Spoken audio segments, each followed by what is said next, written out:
Please sworn, please be square or firm with the testimony you should give. Shall tell the truth, the whole truth, and nothing but the truth, so help you God. I do. All right, ma'am, you can take a seat. And if you could, state and spell your name for the record for us. Sarah Boone, 101077. And could you spell your name? SARAHBOONE. All right, thank you very much. Sir, you may inquire. Ms. Boone, would you please tell the jury where you were born and raised? Atlanta, Georgia. You were born in Atlanta? I was born in Atlanta. And how long did you stay in Atlanta before you moved here to Florida? I was 3 years old, 3 or 4. Okay. And from that time, y'all moved, you and your family, your mother and father, moved to Orlando? And my grandparents. Okay. You all moved down from Atlanta down to Orlando? Yes, and my 2 brothers. Okay. And were you raised here essentially from that time on? Yes. And you resided here in Orange County, Florida that entire time? Yes. Okay. And did you go to high school here locally? I did. Where did you go to high school? Edgewater. Okay. And tell the jury, how old were you when you graduated? I was 18 years old. Now, I know you lost your mother and father. Overruled. I know you lost your mother and father in your teens and in your 20s. Is that true? I lost my grandfather when I was a sophomore in high school, and I lost my father when I was a senior. And then my mother passed away a few years after that, and then my grandmother passed away after my mother died. All right, so you were in your 20s when all that was going on? Yes, Okay. And then at some point in your 20s, you met Brian Boone? I did, yes. All right. And how long did y'all date before you married? A good handful of years. I helped my family with paying mortgage and bills for the house since my father had passed away and my grandfather. So So you worked outside the home? I did. Okay. Can you tell the jury when you said you and Brian Boone dated for a while? Do you remember when y'all married? I do. Could you tell the jury when y'all were married? The year? Yeah. Right. I'll put the helipad over there. For the date? It happened to be, yes, that after my mother passed away, that he had waited to ask me to marry him because he knew it would be, Sustained. Just answer the question if you can, Ms. Boone. Are you a little bit nervous? a little bit. Okay. Well, just tell the jury if you remember the date that you and Brian Boone married. August 21st, 2004. Okay. And had y'all lived with each other for a short time before that? Short time. Yes. Okay. After you married, how long was it before y'all had any children? Gosh, 6 years? Okay. And y'all have one son.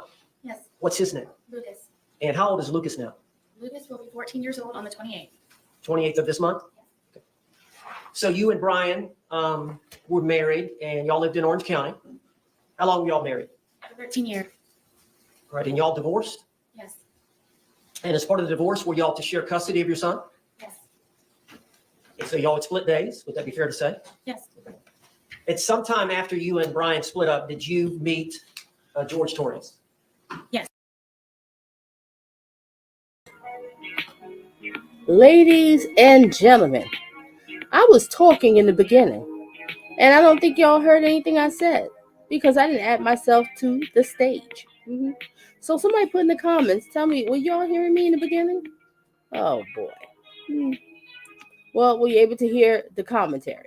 Were you able to hear me talking, or were you able to hear the commentary? Well, let me know something. I'm going to resume now. Woo, boy. That's insane. Sorry about that, ladies and gentlemen.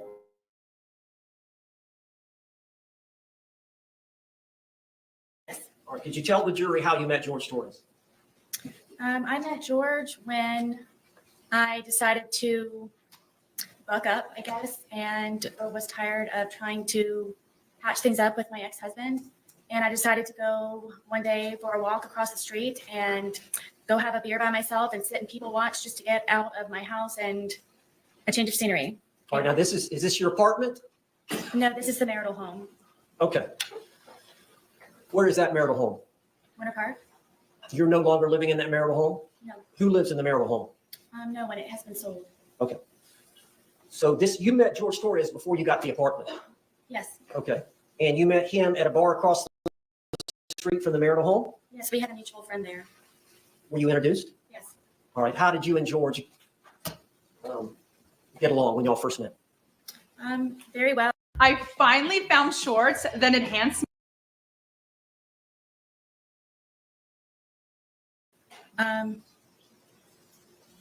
it was strange how quickly we hit things off and had so much in common. And I never thought that he would be interested in someone like me. And I just couldn't believe that he was actually interested in me and said a lot of nice things. And 1 hour ended up being 4 hours from when we had first met. And then we would always have something to talk about. Why couldn't you believe that he would be interested in you? He was very handsome. He was very funny. He was smart, and I would show up in workout clothes and disheveled hair, and I guess I kind of felt broken from being in the process of the divorce that he knew about. But then one of the things that we could relate also was the fact that he was here in Florida because he had just been divorced from his second wife. So that was another topic that he and I could compare notes on. So eventually the divorce was settled. Did you get your own place? Yeah. Is it fair to say that after at first you lived in your parents' home, correct? Yes, until I was married. And then you moved directly in with Brian, Yes. and then y'all lived in the marital home, correct? Yes. And then you got this apartment. Yes. So that was the first time in your life that you actually had your own place. Yes. And what was the address? 4748 France Court, apartment number 3. And what city is that in? It's in Water Park. How far is that from here? 20 minutes. So you got that apartment, and initially were you by yourself? No. All right, tell the jury. In the almost year, about 10 months of separation from Brian, my ex-husband, that is the time when I met George. And my ex-husband was trying to buy me out or force me out of our marital home, and I needed to find somewhere to live. And So did you and George agree to rent the apartment? yes, I needed extra income. We could not afford it just on my own. You were receiving some income from the marriage settlement, were you not? Yes. So you did have a consistent monthly income coming in from the marriage settlement, For the most part, yes. but you needed more to live. Yes, to pay the bills and for rent. So did you and George have some agreement? We did. All right, what was the agreement? The agreement was that if I decided for he and I to live with one another, because it would be under my name, that he would help with the monthly bills and on a regular basis where it wouldn't be something that I would have to argue with him about. It would just be an automatic, make sure that everything's paid first, and then from there, hopefully have some fun with it. Okay. So I understand from that point on, would it be fair to say that y'all saw each other on and off for about the next 3.5 years? No, I would consider us a couple. At some point, he asked me to marry him. Okay. But y'all did have times where he left and went to live with his parents. Yes. Is that fair? Yes. And there were times where there was an understanding that y'all were going to break up. Multiple times. Okay. All right. So again, on again, off again. Yes. This was actually before we had our apartment. That was, I guess, our dating phase. Okay. So y'all were together for 3.5 years. Is that fair? Mhm. Yes. And y'all had actually agreed to marry? He had asked me, yes, a couple of times to marry him, and one time I agreed to yes. Okay. Now I want to get directly to the date of this event. I know he regrets that. No, he regrets every time he asked you. I know he regrets that. Yeah. All right, back to it. Sorry early for the inconvenience. All right, resume. We just watching clips. So that the jury can hear your testimony. All right. So tell us, I believe the date is February the 23rd of 2020. Explain to the jury that whole day from the time y'all got up, the whole thing.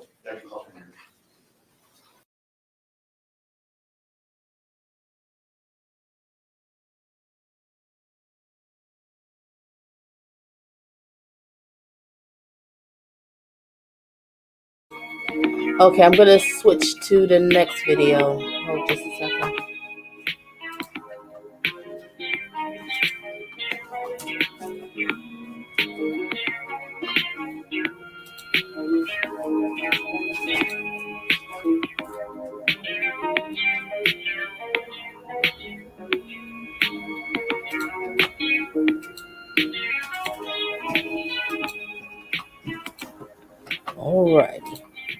All right. In this clip here, This one is called Sarah Boone Says That She Drank Wine, Did Puzzle, and Painted Before Boyfriends Unalive. Yeah, okay.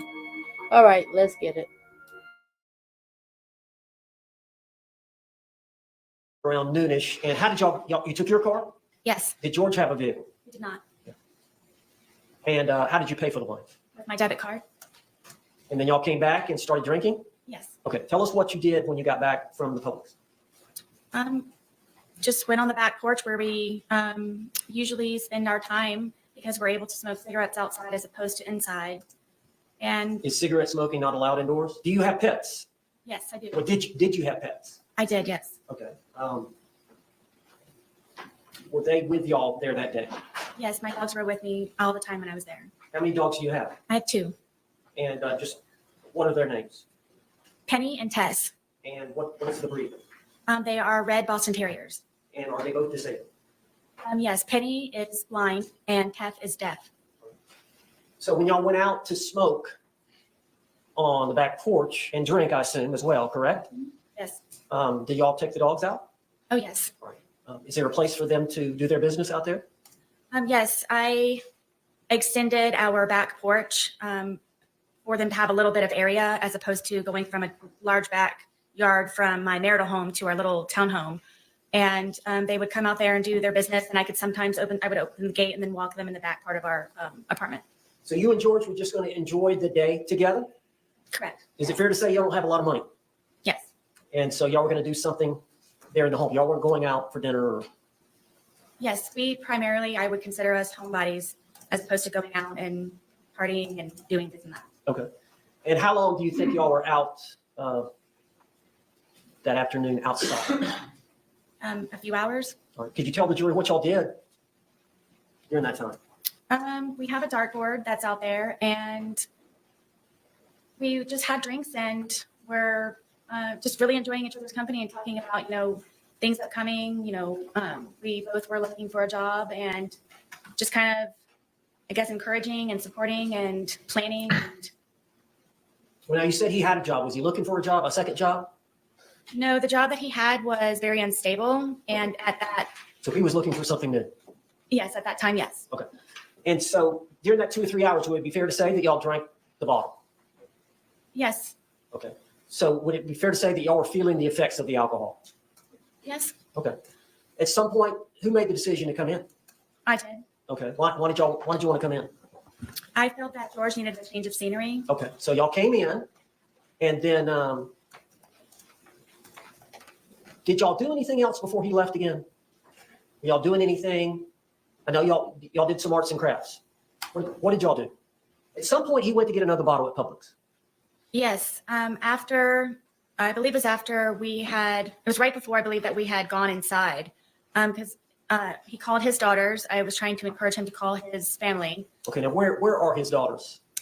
His 2 daughters are located in Pennsylvania, And what are their names? Anna and Destiny. And how old are they? I believe that Anna is in her 30s and Destiny may be in her early 20s. All right. Does he have any more children? Yes, he has a son. And what is his son? He is in Pennsylvania also. So part of that afternoon is y'all came in to call relatives, call family. No, I had him call outside, just trying to, I guess, boost the mood. And the first daughter didn't answer, and I don't remember the reason I didn't speak to the second one. I believe if he did, it was just for a moment. All right. And whose phone were y'all using? My phone. And is that common for y'all to use for y'all to share that phone? It was because George said that he didn't have a phone, so it would either be lost or given to him by his mother. So I didn't know he had a cell phone, so we would use my phone. So it was primarily your phone. Yes. Okay. And you took a lot of photographs that were on that phone, Yes. videotapes, Yes. text messages, Yes. phone calls. He and I both on the phone calls. So he would use it as well. Yes. And that phone, is that the one that was seized in this case? Yes. All right. So y'all called his daughters, and then during that phone call period, did you also call his brother? Yes. Okay. And which brother was that? John. Or how many brothers and sisters does George have? I'm gonna list them if that's okay. Okay. It's John, Pharrell, Isaac, Mo, and his sister. Okay. And do they all live here in Florida? Yes, Are they close by? as far as I know, yes. What about his parents? Yes, They live here as well? yes. But his ex-wives and his children live up in Philadelphia? Yes. So you called the girls, then you called, or George called his brother. Yes. Was that conversation that long? No, it was not. And then after that phone call, were y'all inside by this time? Yes, at this point, I believe that it was a good time to get a change of scenery. So I thought George would be better off inside, and frankly, I didn't want to be outside any longer either. Okay. So just to get an idea, about this time is when he went to get the second bottle, or did y'all stay inside for a while before he left? No, from what I recall, I thought the day was over and it was going to be get ready for the evening, for the day. What do you want for dinner? You know, do you have an extra load of laundry that you need to throw in, kind of thing. And that was my understanding. And This was about 5-ish or something? Crystal, you just brought up a great point. And that's what I think the jury is going to be thinking. All you had to do was open the suitcase, but you didn't. Melvia, I see you. Let's resume. I'm not laughing about what happened to him. It's just that it's the truth. All you had to do was open the suitcase, but you didn't. I don't remember the time. Okay. At some point during that time period, did George go to Publix again? Yes, I thought he was going to be walking to the convenience store, but apparently when he returned, he had gone across the street with my car and my debit card to buy another bottle of wine. What was your understanding of where he was going? To the convenience store, walking. For what? Cigarettes. And you learned obviously that he came back and you learned that he'd used your vehicle Yes, and he'd used your debit card yes, and he brought back a bottle of wine from Publix. right. And you saw the Publix video of that. Yes, So he comes back with the other bottle of wine, and did he want you to drink with him? it was expected, yes. And you agreed to consume the second bottle with him. Yes. So over the course of that evening, drinking the wine, what did y'all do for time-wise? Watch a movie, music, just kind of tell the jury what you remember. I know it's obviously been a while, but It was kind of a regular thing where I would always try to come up with entertaining activities for George. And I bought a puzzle. We started off at one point doing a smaller puzzle, and then we did that very quickly. So then I purchased a larger puzzle, and I believe it was 1,000 pieces. So I thought to get his mind off of things and to focus on something, it would be smart for us to do the puzzle. So for however long that took, we finished the puzzle. So that was one. every piece was finished, or was it? Every piece was finished. It was strange that we couldn't find one piece, and we thought it was funny that it was like in like the perfect place on there. Let me repeat because I have it on speed 1.25. The reason why I'm repeating because in the beginning I wasn't on the stage so you couldn't hear me, but the speed is on 1.25. I normally do it a little bit faster when I do these recaps, these trials, because they're kind of long, But if you need to slow it down, just click on your end and you can hit the settings and you can slow it. Whatever, whatever's comfortable for you. Resume. There, but yes, everyone but one piece. All right, after the puzzle, what did y'all do? I decided to continue to maintain and focus him, and I have a bunch of paints that I used of my son's that his grandmother bought him. It's a very big art wooden box, and it's got pastels, pencils, paint, any kind of whatever. And he and I were very much into art, and with this resource, it got him very interested in being more creative. How long have you been into art? Ever since I can remember, as a child, You like to draw? I like to do anything artistic. And I know, we saw some of the pictures of your apartment, but it looks like there was pictures and artwork up. Is that all your work and George's work? The majority of it, yes, are belongings from my home. And then also some of George's, yes, on the wall. Was he pretty good at art as well? Yes, All right, so you both enjoyed doing that. very much. So y'all got out Lucas's art set. What did y'all do with that? We were just, I guess, doodling, whatever. I would always tell him that everything that you make is a masterpiece. So just let loose and just let it go. And we would just paint and, paint and drink, yes, and listen to music sometimes, and yes. Now with the dogs, did y'all get the dogs involved?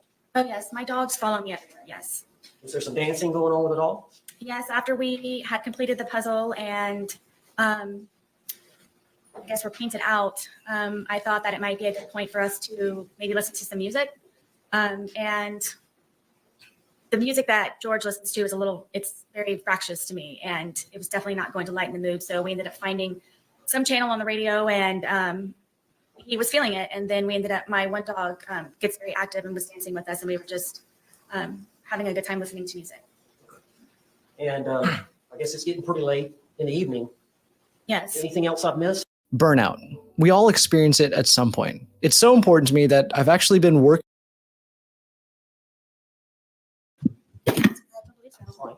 So tell us where y'all ended up before you started the game of hide and seek. We were there. I couldn't think of anything else possibly that I had to continue entertainment, but I remember sitting at the end of the couch and him sitting in one of my son's chairs that was in the living room, and just kind of doing this. Like, what are we going to do now? Like, I very much would like to go to sleep. Had y'all finished off the that bottle that he had bought? I don't remember, to be honest with you. Bless you. Would it be fair to say that as the day wore on, the more y'all consumed? Yes. And would it be fair to say that as the day wore on, the more you consumed, the more effects you felt from the alcohol? Of course. Yes. Both of you. Yes. So you would agree, would you not, that at the time y'all were trying to figure out something to do and you put your head on the couch, that would it be fair to say that y'all were intoxicated? Yes. Tell the jury what happened. At one point, I guess he knew that I couldn't come up with anything else, tapped me on my knee and said, "You're it."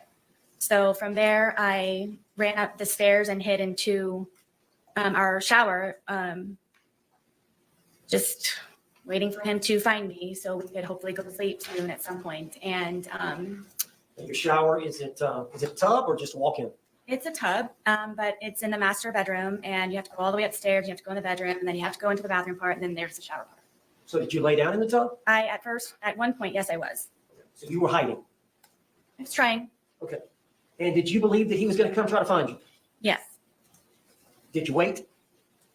Yes, for quite some time. All right. Then what did you decide to do?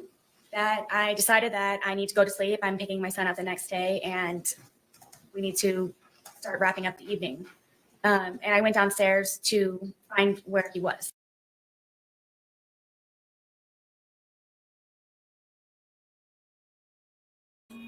Okay, I'm gonna go to the next clip. Give me just a second.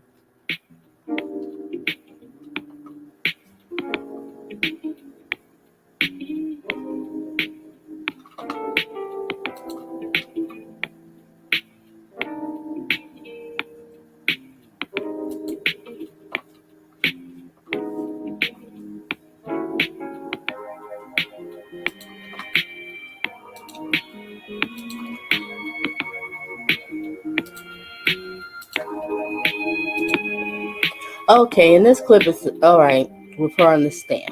Sarah Boone admits to shoving boyfriend into suitcase after he tried escaping. Wow. All right, reason. I guess it's getting pretty late in the evening. Yes. Anything else I've missed? I believe so. All right. So tell us where y'all ended up before you started the game of hide and seek. We were there. I couldn't think of anything else possibly that I had to continue entertainment, but I remember sitting at the end of the couch and him sitting in one of my son's chairs that was in the living room, and just kind of doing this. Like, what are we going to do now? Like, I very much would like to go to sleep. Had y'all Had y'all finished off the that bottle that he had bought? I don't remember, to be honest with you. Bless you. Would it be fair to say that as the day wore on, the more y'all consumed?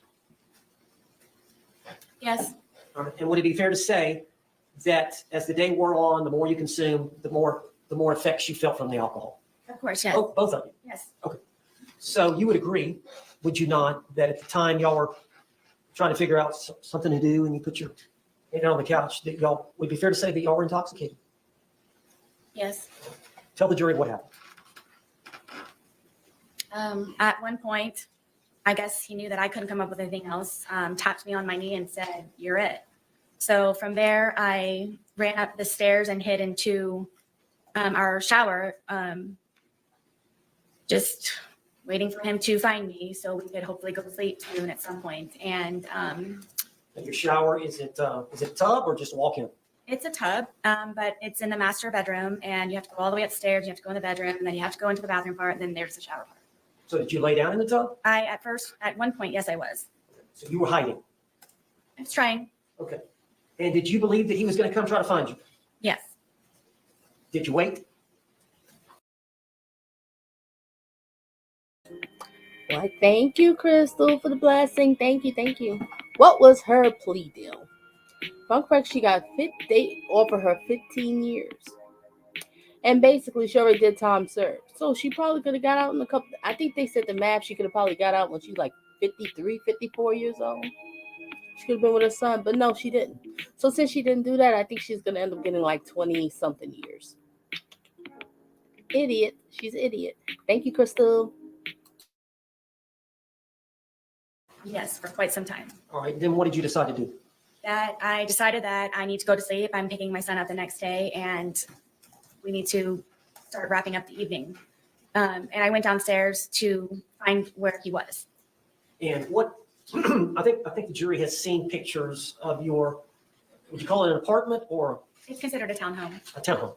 So you walk down the stairs, right? Mhm. And at the bottom of the stairs is a bookshelf here? Yes, at the very end of it, yes. Okay. So you walk down the stairs and you turn and look in the living room. What did you see? I don't even think I made it all the way down the stairwell because I was just looking for him as soon as I could to hopefully go upstairs as soon as we could. And I looked over and I saw him settling himself in the suitcase. All right. Tell us about the suitcase. How long, is it an older suitcase? Yes, Whose suitcase was it? this is George's suitcase. All right. And did he use it for traveling back and forth to Philly? Yes, I had recently taken him on a trip to go see his children in Pennsylvania, who he hasn't seen in years. And we took that with us. And because of how dilapidated it was, how broken it was, in the end, after that trip, we decided that we would donate it. All right. And I understand y'all kept the suitcase upstairs. Yes, How long did y'all keep it upstairs? since we had moved in. Is there a closet up there you kept it in? Yes, it was in the master closet. Melvia, Melvia says she is 47 years old and he was 42 years old. She isn't aging very well and jail time is going to make it worse. This woman looked like she's in her mid-60s.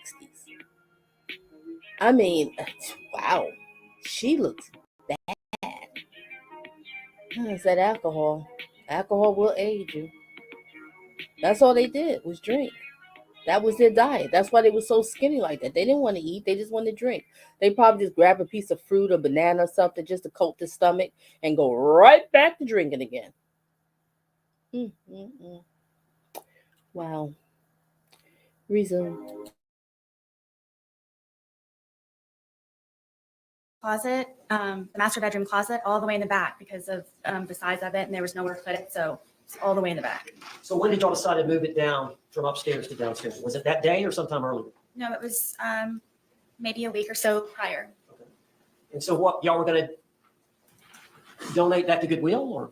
Yes, we were going to do, I guess, a spring cleaning. Anyone who has children understands that they grow quickly, and there was a lot of clothes that I needed to go through of my sons, and then also from George and I moving in and just kind of putting everything in there, at one point where we just needed to actually go through it and organize it and get things more in order. So is that the reason it was downstairs?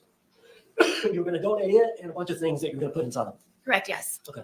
So it'd been down there a week, so it was already down there. Yes, George brought it down. Okay. So you said that you got down there, you're looking for him, you see him settling into the suitcase. Yes. What did you do?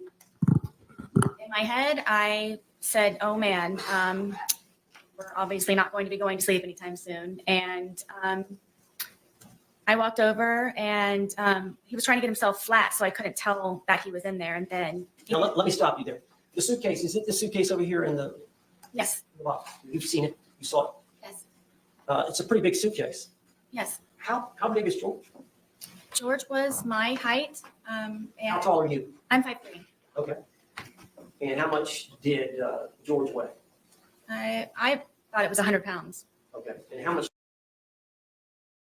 Melvin, you got me cracking up. That looks like more than alcohol on that sagging face. Woo, boy. All right, Lovejoy. What Lovejoy have to say? Here she goes, making George look bad. Like, oh, I had to take him to go and see his kids. You noticing that, right? You noticed that, huh? Listen to what she says. I'm telling you, this woman is a bully. You bullied that man. See, when that man was broken, you was coming out of divorce, like you said. You went over to the bar, you was feeling a little down, having a drink or two, and he was there, feeling the same way. And then you two hooked up. You two hooked up. And then he was like, oh, I'm going to use him as my kicking bag. And I'm going to have to say something. And excuse me for saying this. No disrespect to her ex-husband. But we're going to have to call it as it is. Come on, ladies. Y'all can back me up because, y'all seen him on the stand. You could tell she was running him over. Oh, yeah, she bullied him. You probably bullied him for years. Yeah. I don't know who filed for the divorce, him or her. But I know it was just a blessing for him. I know he went through some stuff with her. I know he got some stories to tell. See, because all her life she's been catered to. And she think everybody supposed to roll the carpet out for her. It's even happened in the courtroom. I know it's in the courtroom, things that she's getting. When the nerve of her to ask for a Pop-Tart. Really? Are you serious? Yeah. All right, let's get back to it. Wait a minute. Let me see comment here. Okay, let's get back to it. How much did you weigh? I was 98 pounds. All right. Do you agree you put on some weight? Since I've been incarcerated, yes. Well, at the time, though, y'all were pretty skinny. Yes. So from the pictures, it looks like y'all were both pretty thin. Yes. All right. So because of his thinness, is that how? And he's a small man. Yes. Okay. So he was able to get in the suitcase on his own. Yes. Did he willingly get in the suitcase? He was already in there. Okay. When you got to him, did he see you? Yes. All right. Tell us what happened. I just I zipped him up. We thought it was funny. And we're joking about how he was small enough to fit inside of the suitcase. All right. So what happened then? From there, it was just, we were laughing about it. And it was just strange that he was small enough to fit in there. And then Listen to this part right here. I'm going to rewind it again. We're going to have some fun with this. Yes, we are. We got to get into this personality. Let me rewind it just again.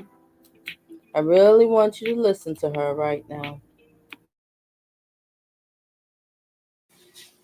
it was just strange that he was small enough to fit in there. And then I kind of moved it around a little bit. The man is deceased. The way she's talking, she's still trying to humiliate him. She think that was funny. She just basically made a joke just now. Oh, I thought it was strange how he was able to fit in there. See, she's listening to everybody on social media. So she's mirroring what she's hearing too. Mm-hmm. I caught that. Psycho Sarah, when you said that on the stand. The man is dead and you still going at him. See, this is how these narcissistic people are. This is how they are. Mm-hmm. Narcissists, sociopaths, all of them. Mm-hmm. Yeah, Lovejoy, Let's talk about this Lovejoy. With them at 98 pounds, they were on liquor. Yeah, liquor diet.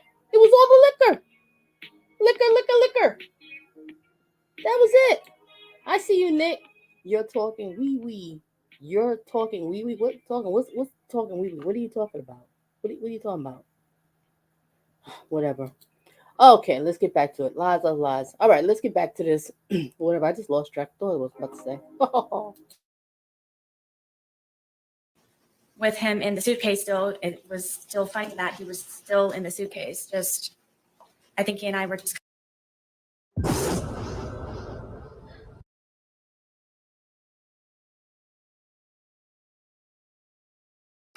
couldn't believe that he could fit in the suitcase. I think he and I were just kind of couldn't believe that he could fit in the suitcase. Did y'all catch it? Did you see the smile? Did you see it? Did you see it? She did it. She did it. She just smiled. She got a smirk on her face. She think this is funny. This is insane. You got to see this again because I know I'm not losing it. Look at her. Ooh, this woman is evil. Kind of couldn't believe that he could fit in the suitcase. Did you eventually close the top? Yes, no. Okay, did y'all see it? Did y'all see it? You see the smile? Can't believe he could fit the suitcase. The jury see it. We see it. The jury see it. Oh, yes, they do. Resume. In order for, well, the top was already closed. As he was settling himself in there, that's how I knew he was in there, was because the top was kind of flopping a little bit. Okay. So he had gotten in there to hide and he pulled the top Yes. on top of it. But you could tell he was in there. Yes. You saw him right away. Yes. So at some point, did you zip him up? Yes.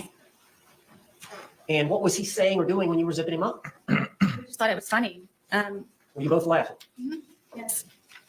And so you zipped him up. Were y'all still laughing once you zipped him up? Yes. Tell the jury what happened then. From there, I moved the suitcase around a couple of times, just kind of on the wheels and moved it around. And at that point, it was funny. We were joking and laughing about it. All right, now, eventually, did you go sit down on the couch and get your phone? Yes. Did I miss something? Well, the suitcase had, from me moving it around, was flopped over. So while it was like that, I thought at that point I had a moment to, I guess, take the time to talk to him while I guess he was not able to get out for a moment. So you flipped it. You got it on the top, right? Yeah. It gets in, but at some point you flip it over. So the zipper is on the bottom. Well, it was just kind of how I was moving it around and it ended up kind of flopping. So It was upside down. yes. So after you did that, what did you do? That's when I went over and decided to videotape to just see the, I guess the jest in it for him to understand that right now I feel safe and right now I have the ability to actually speak to you in a manner that normally I would not have the ability to do. And you were intoxicated, Yes. and you would agree that you said some things you should not have, Yes. but you realized he could not get out and get at you. Is that fair? At that moment, yes. So it goes on for about 10 minutes. Yes. You heard it here today, did you not? Yes. You heard his voice as he was speaking from the suitcase. Yes. That was his voice on the video and audio. Yes. And you heard your voice on the video and audio. Yes. That was your voice. Yes. All those things said by the man were said by George in that 2-minute video. Correct. All the words said by the female were said by you in that 2-minute video. Correct. Were you intending on showing him the video the next day? Yes. At the time or the next day, is it fair to say you don't even remember a video then? I do not. So from what you can tell from watching it, did that refresh your memory about that event? I did. Why did you say all that?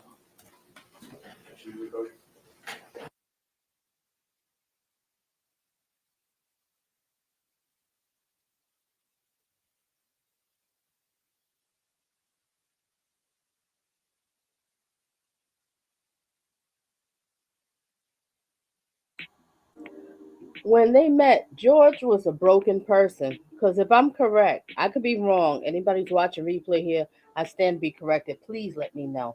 But basically, like he left, I guess, Philly or wherever. He left where he was at, from his wife and his children. So he probably missed them like crazy, and he was broken. He was sad. He was lonely. And, come on, ladies, let's be real here.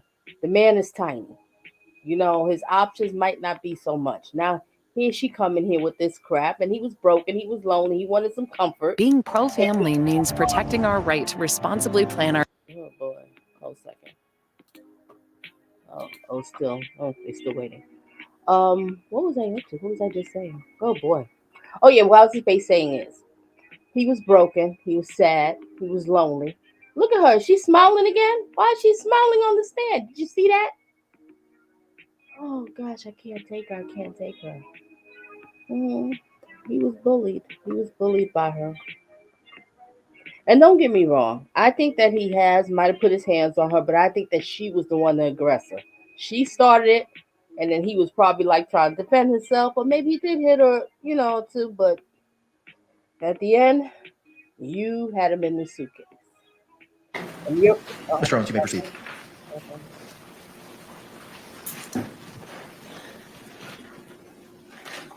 All right, I'm talking about just the 2-minute video part that was recorded. Could you just tell the jury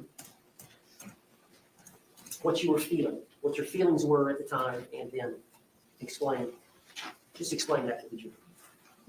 You talked about it before. You said he was in that confined space and it was my chance. But do you want to elaborate on that? Or? Sure. I want you all to know that the majority of the time, am always afraid and always scared. All right, well, I understand that.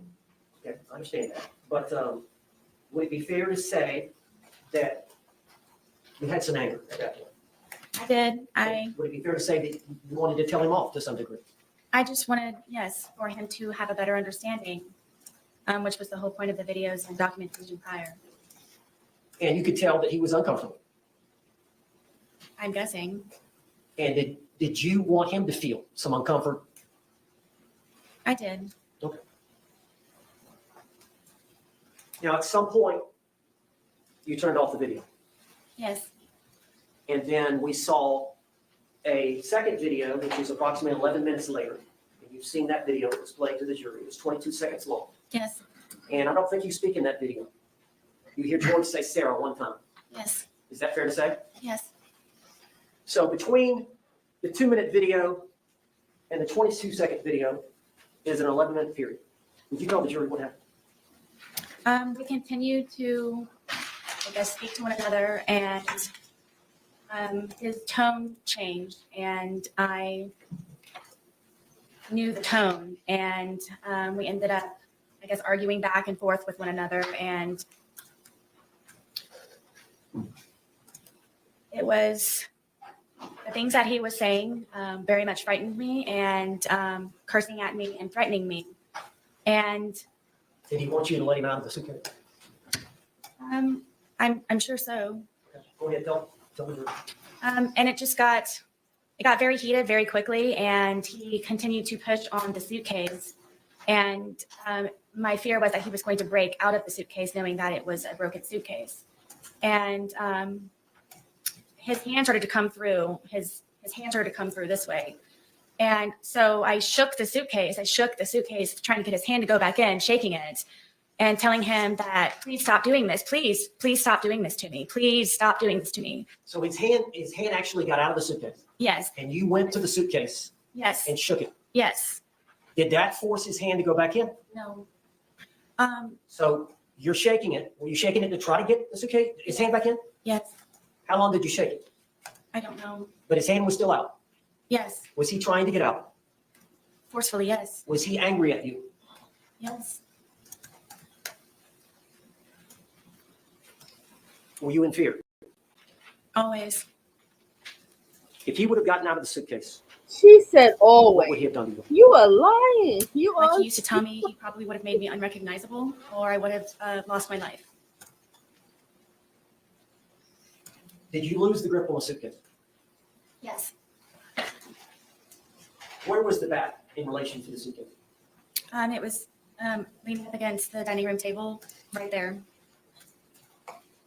How far was the bat from the suitcase? 3 feet, 2 feet. Was his hand still out of the suitcase? Yes, And was he getting out of the suitcase? he very much was trying, yes. And so what did you do?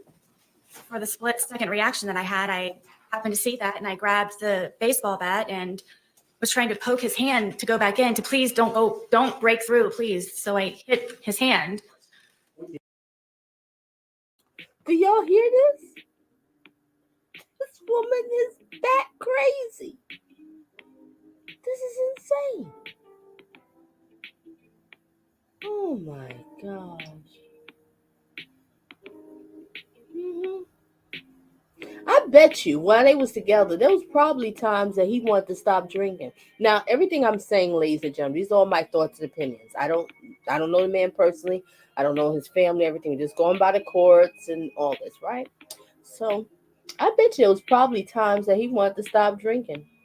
He probably wanted to stop drinking and get himself together because he wanted to, provide for his children. Because I think she said something on the stand about him with money. He wanted to provide for his children. He probably wanted to get himself together, and maybe that's why he lost his child's mother, his ex-wife, maybe because of the drinking. And she might have said, look, this is not going to work out. So then he went home and he thought he was going to get himself together. But then here come this little narco. She pop up. Mm-hmm. And I bet you every time he said he wanted to stop drinking, he's like, oh, you don't have to do that. Resume. Did you hit the outside part of his hand? Yes, We've seen the photographs of his left hand. Did you cause the bruising there? I'm guessing yes. Now, you've seen the bat. It's a huge bat. Yes, I bought it for my son. Is this the bat you used? Yes, And you said you poked him with it? yes, I kind of pushed, like I held it with the skinny part here and then So grip here. brought it at it. Yes, You grabbed it with both hands here, yes, and then the barrel of the bat, the big part of the bat is here. Great point, George. And you thrust it into the different areas of the suitcase? I started with his hand and his hand, he was still trying to get out. He was still trying to do that. So I started to push on the suitcase around it, hoping to have his hand retract and go back inside.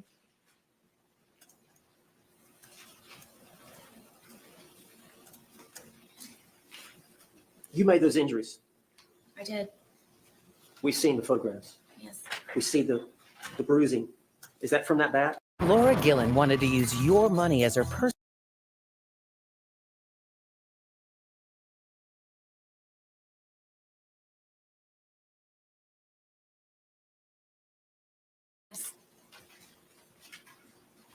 Eventually, did his hand go back inside from you doing? Yes, finally he had subsided and retracted his hand. So in your mind, did you prevent him from attacking you? Absolutely. Split second decision. Now, once he retracted his hand, do you remember zipping it up some? Or what did you do in relation? Because he was upside down, was he not, at that point? Yes, At some point, you flipped him back up. I did. Tell how that happened. He wasn't cursing. He wasn't threatening. His hand was inside foremost. There was no more of him trying to break through the suitcase. So I felt safe enough to turn it back over. It wasn't happening anymore. You went back to the video and the couch, I did, yes. and we saw the second video, Yes, the 22-second, and he's right side up again, yes, and you hear him say, Sarah, yes. had you left enough room for him to get out? Zipper to zipper. Yes, that's how his hand was trying. That suitcase has two zippers, doesn't it? And they meet at various places along the line. Melvie on a roll. Melvie said, there must not have been a swimming pool or a river nearby. Otherwise, that's where he would have been found. Wow. No. This woman is evil. You bullied this little man. Every day. You probably made him feel less than a man every day. I mean, because he's a small guy and he's short. I know he's been bullied all his life and teased and picked at. And here you go. And then he died. Resume. Correct. How much room, when you flipped it over, how much room was between zipper to zipper? I don't know specifically. I mean, it was enough to where his hand was coming out. After you had hit him with the bat, was he not trying to get out anymore? No. Did you believe that he could breathe in there? Yes. Did you ever believe he could die in there? Tell me, ladies and gentlemen, what do you think of her lawyer defense? I have to give him credit because, I mean, he really, this is a hard one. But he's doing his best. Mm-hmm. It's that video, when you recorded it, that's what sealed it.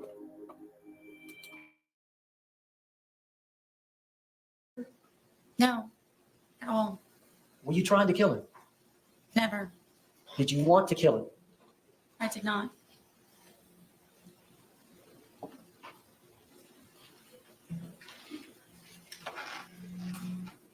Did you walk upstairs? I did, yes. Why didn't you let him out before you walked upstairs? Were you afraid? Terrified is more of the word. As long as he was in the suitcase, he couldn't harm you. Correct. When he's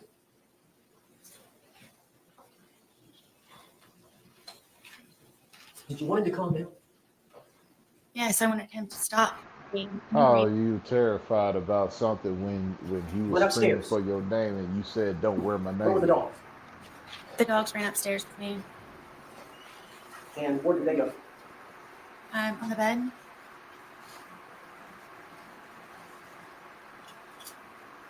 Did you have the phone with you?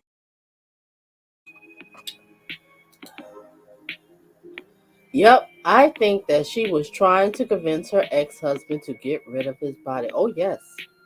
When she called her husband over, she was trying to get him. See, this is how she is. She manipulates these men and she gets these men to do whatever she wants. So she was always known to have that her way with her first husband. Well, only husband, yeah, with her husband. And he always gave whatever she wanted. He always did whatever she said. Because basically, he was kind of like paying the bills for them to sit up in the house and get drunk. So So when he you came still here, paying the bills for them two to get drunk and act the Mhm. dang fool, and she said she was terrified when he was in the bag. But on the video, it was a different tune, and he was screaming for Sarah, and then she said, "That's my name. Don't wear it out." So how was he terrified there? Mhm. Sure did. Curse him out and everything. Yep, she really thought that her husband was going to come in here. But he was smart. He didn't walk inside. He said, "Oh, no, no, no, I'm not going to get caught up in this." Resume.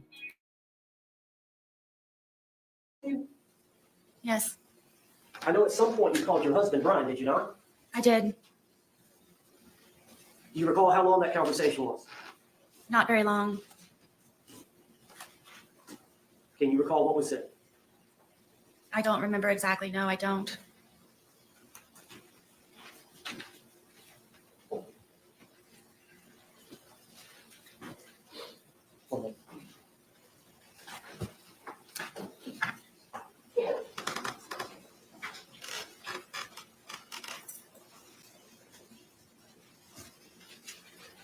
Miss Boone, Sarah Boone, you said that when he was in the suitcase, he was threatening you.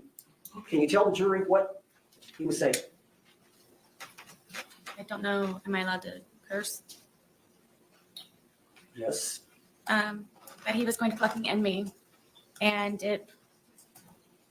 that's what made me ask him please to stop doing what he's doing to me. That he was going to, I'm guessing, try his best that night to probably take my life. But what the threat you heard was he's going to say the fucking word. end me. Excuse me? Fucking end me. End you? Yes.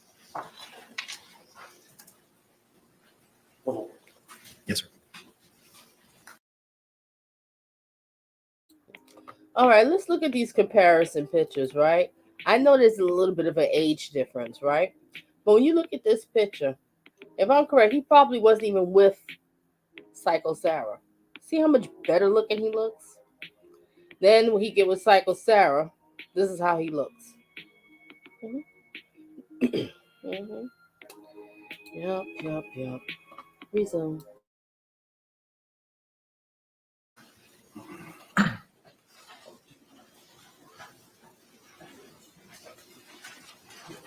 Judge, can we approach a bit? Yes.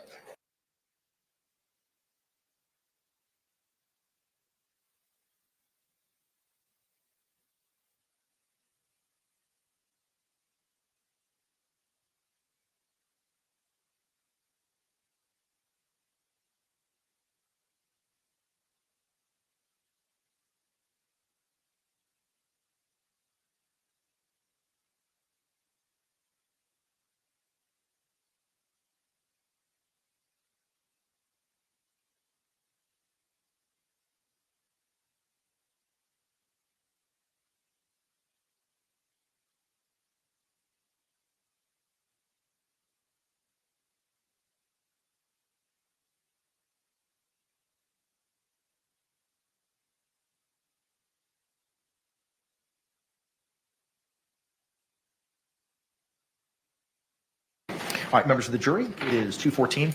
I have a matter that I have to discuss with counsel at this point in time outside of your presence. So I'm going to ask you to retire to the deliberation room. We'll bring you back in as promptly as possible. Again, similar instruction that I've given you. Please do not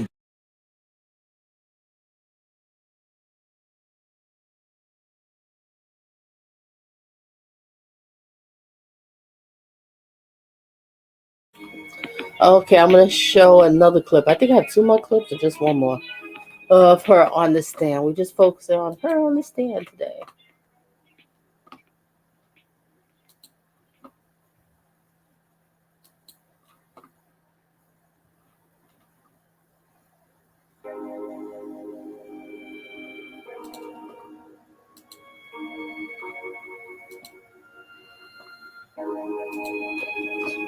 Okay, now this one here is dun, dun, dun, dun. Attorney fights over attorneys fight over Sarah Boone's testimony in boyfriend suitcase murder trial. Let's hear this. argument at this point in time. Judge, I believe that's pretty close to what we already knew from the deposition testimony, from the doctors relaying what she said for the proffer. What we have here is testimony from the defendant. Her timeline is she comes downstairs after having gone up to the shower and hiding, laying down after being declared to be it. She comes back downstairs, and before she gets back to the bottom of the stairwell, she can see that the victim is in the suitcase trying to get flat because the lid is flopping and he's not hidden just yet. And so she comes over, and I believe she testified she was moving it around before actually zipping the lid shut, but moving it around, everybody's laughing, it's all fun and games still. And then she zips it, and it's still fun and games, and everybody's laughing. And then at this point, she testifies that this is now her opportunity to get on her pulpit to express her true feelings about everything. And that's when she sits down on the couch and opens up her phone device and begins recording what later turns out to be IMG _1062.movie at 11:12:45 for 2 minutes and 3 seconds. During this period of time, the decedent is expressing meekly that he can't breathe. The only time he ever curses at her is, Sarah, I can't fucking breathe, babe, I can't fucking breathe. He is demonstrating under the law that he is in fear of losing his life. She has committed an aggravated assault. She has committed. Melvia, I can't with you. Melvia said Big Daddy Satan is waiting for her to come home. Lovejoy, the female inmates are watching this too. Oh, yes, they are. They will see. They will see her before she goes to home to Satan. I can't. Resume. False imprisonment. She was the initial aggressor. There was no overt act to justify these actions that she took against her boyfriend. She then goes on to say that during this period of time between the end of the movie at 11:14:48 seconds and before the next one starts at 11:23, that it's now at this time, while he's still constrained and clearly unable to get out under his own power despite having his hand out, she begins beating him with a bat, poking his hands, poking the suitcase with a deadly weapon. A bat is used for baseball, but it can also be used to harm another person. And according to the medical examiner's testimony, there was great harm caused to him, deep bruises. She can't start to do this out of fear, like the analogy I gave earlier. If I pull a gun to rob you, Judge, and you pull a gun, I can't shoot you in self-defense. She started this. She started this. There was no overt act, and therefore, we're asking for you to prevent, under the case law, any prior instances of violence, any reputation evidence, and any battered spouse syndrome evidence, because that's simply just what the case ended up being. Thank you. Response.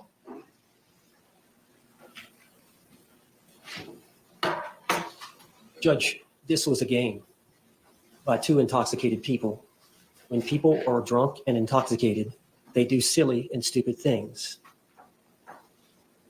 The evidence is uncontroverted that Jorge Torres willingly, by his own choice, elected to hide in the suitcase. By their interaction between the two of them, giggling and laughing at each other, he consented to her zipping up the suitcase. And the playful nature of what was going on during those few minutes prior to the video. When the video is turned on, there's a 2-minute period where they're talking. He's saying, I need to get out. I can't breathe. She's not taking him seriously. As you've seen from the videos, I thought it was the boy crying wolf. She did not appreciate the fact that he could be actually having trouble breathing. And this was a chance for him to be heard by her about how she felt about some things involving their relationship. Right. I'll put the helipad over there. I'll put my Olympic.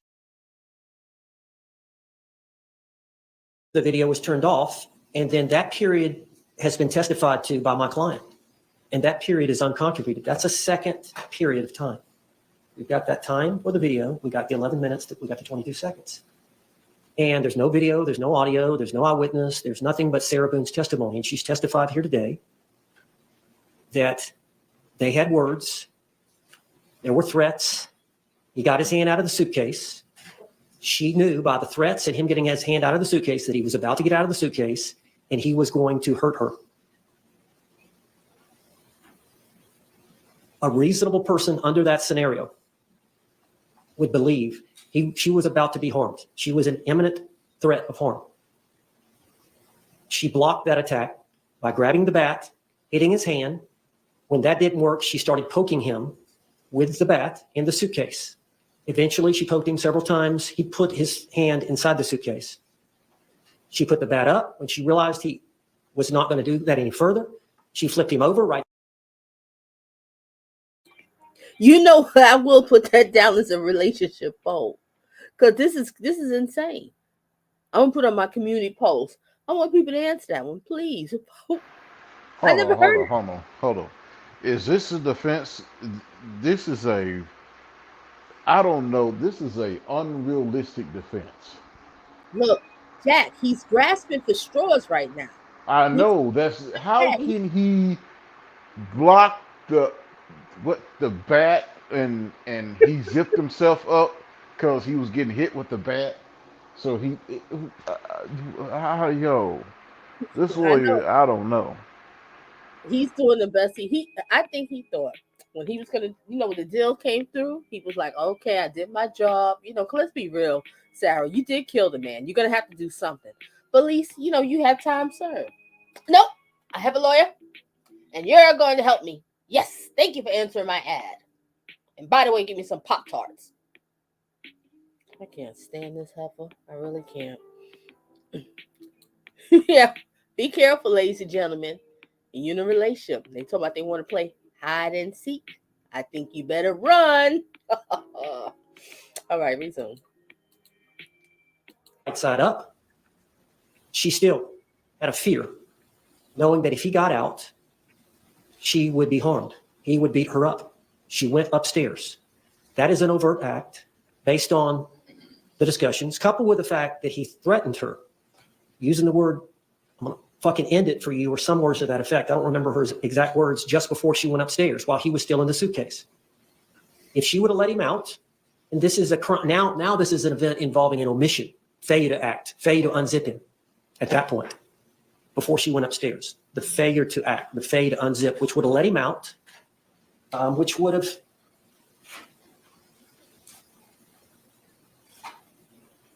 created a situation that she believed was imminent bodily harm to herself.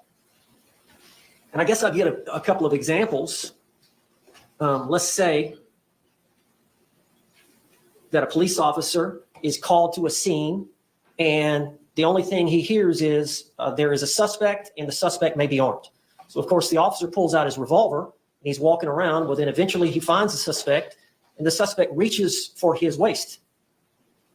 The officer doesn't see the gun, but the officer sees the movement to the waist. The officer fires and shoots the suspect. The officer is justified because there's an immediate threat of harm. That's apples. The officer has to react instinctively. There's no time to think. Similar to the actions that Sarah Boone had to take. Another example, you're in a bar with your buddies and you've had something to drink and another group has had something to drink and one of your buddies gets into an argument with one of the... Pause it. Okay, let's just say he was harmed her. He zipped up in the suitcase. Why didn't she call the police then to have him arrested while he's trapped in the suitcase? Instead of filming it and talking about, yeah, that's my name, don't wear it out. I mean, why didn't she call the police then to get him picked up? And while she got him in the suitcase. Why did she throw him down the stairs? Okay, said, oh, I play hide and seek the adult version. You're not the one. I mean, this makes no sense. Not the ones out here killing their lovers. This woman is insane. Look at her, Kate. Do you see it? Do you see it, Kate? That she's like smiling on the stand. This woman is smiling on the stand. Why she has to say, and we couldn't believe he could fit in there. Oh, Melvin, you said something. And Melvin, you might have brought something. This wasn't the first time she fooled him into that suitcase. Melvin, I think this has been going on. This was something that they did before. Because remember I told you, in this relationship, she was humiliating him. Because he was short and he had a small frame.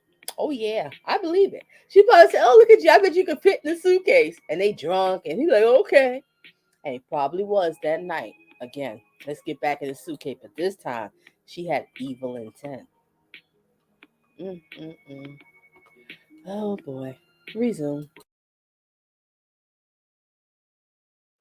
Buddies on the other party. And one of your friends seeing that it's being escalated and the guy that's arguing with your buddy is aggressive, more aggressive than your buddy is. Your buddy's trying to settle the thing, but this other individual, maybe he's had too much to drink and he's more aggressive. So you go around behind this individual, and before he's able to strike your buddy, you grab him. You lock him up. That's physical restraint to block an attack. Or you grab him by the neck and you choke him. Physical restraint to block an attack. That's what she was doing with the suitcase. If she let him out of the suitcase, she was going to be harmed based on him trying to get out with his hand, based on the threats he made while he had his hand out, and based on the threats he made while he had his hand inside just before she went upstairs. Thank you. Court's going to review all the case law that it's obtained.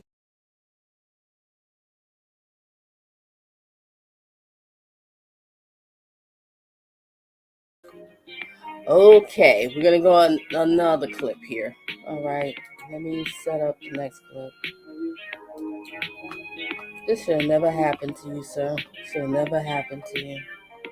You was broken. You was going through something, and then, unfortunately, when you're walking around broken and sad, these toxic people know it. They smell it, and they come around to make your life even worse. But unfortunately, she ended your life.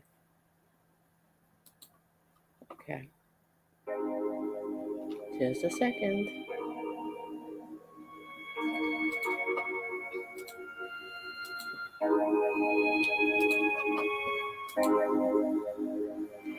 Okay, let's see what this clip here is.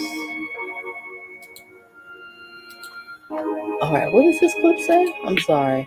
All right, Sarah Boone reveals chaotic moments she found boyfriend dead in suitcase, something like that. Okay, let's see this clip. You had called your ex-husband. Yes. All right. After you called your ex-husband, what happened after that? I ended up falling asleep. Okay. Do you remember waking up the next morning? Yes. Did you sleep in? Not intentionally. Okay. But you didn't get up at 8 o'clock, did you? No. Did you wake up closer to noon? I believe so, yes. Did you check the time? No.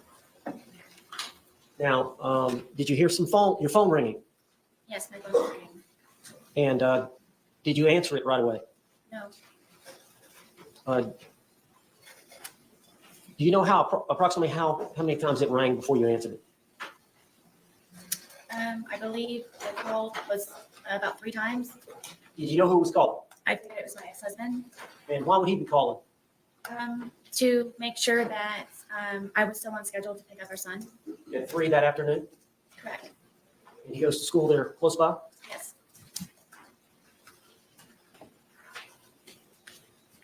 All right. When you woke up, did you stay in bed for a while? For a little while, yes. All right, tell the jury what happened when you got up. I knew it was my ex-husband calling repeatedly. I didn't answer right away because one of our problems is that he doesn't understand that I'm doing things around the apartment and looking for jobs and so on and so forth. So I inevitably just let it ring, and I laid in the bed, and I figured that George was downstairs either drinking or looking for jobs, or may have just left. And so eventually I decided to get out of the bed and start moving to go downstairs. I was motivated enough to go downstairs. And when I went downstairs, it was very quiet. So I had the understanding, I believe that he had left.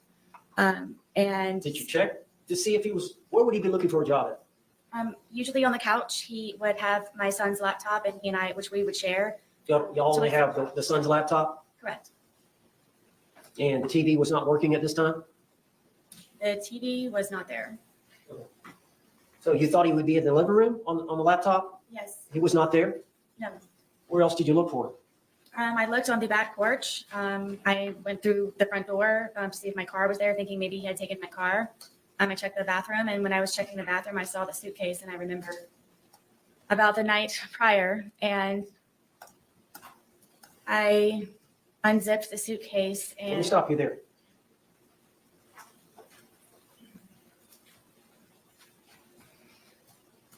You said you were in the bathroom.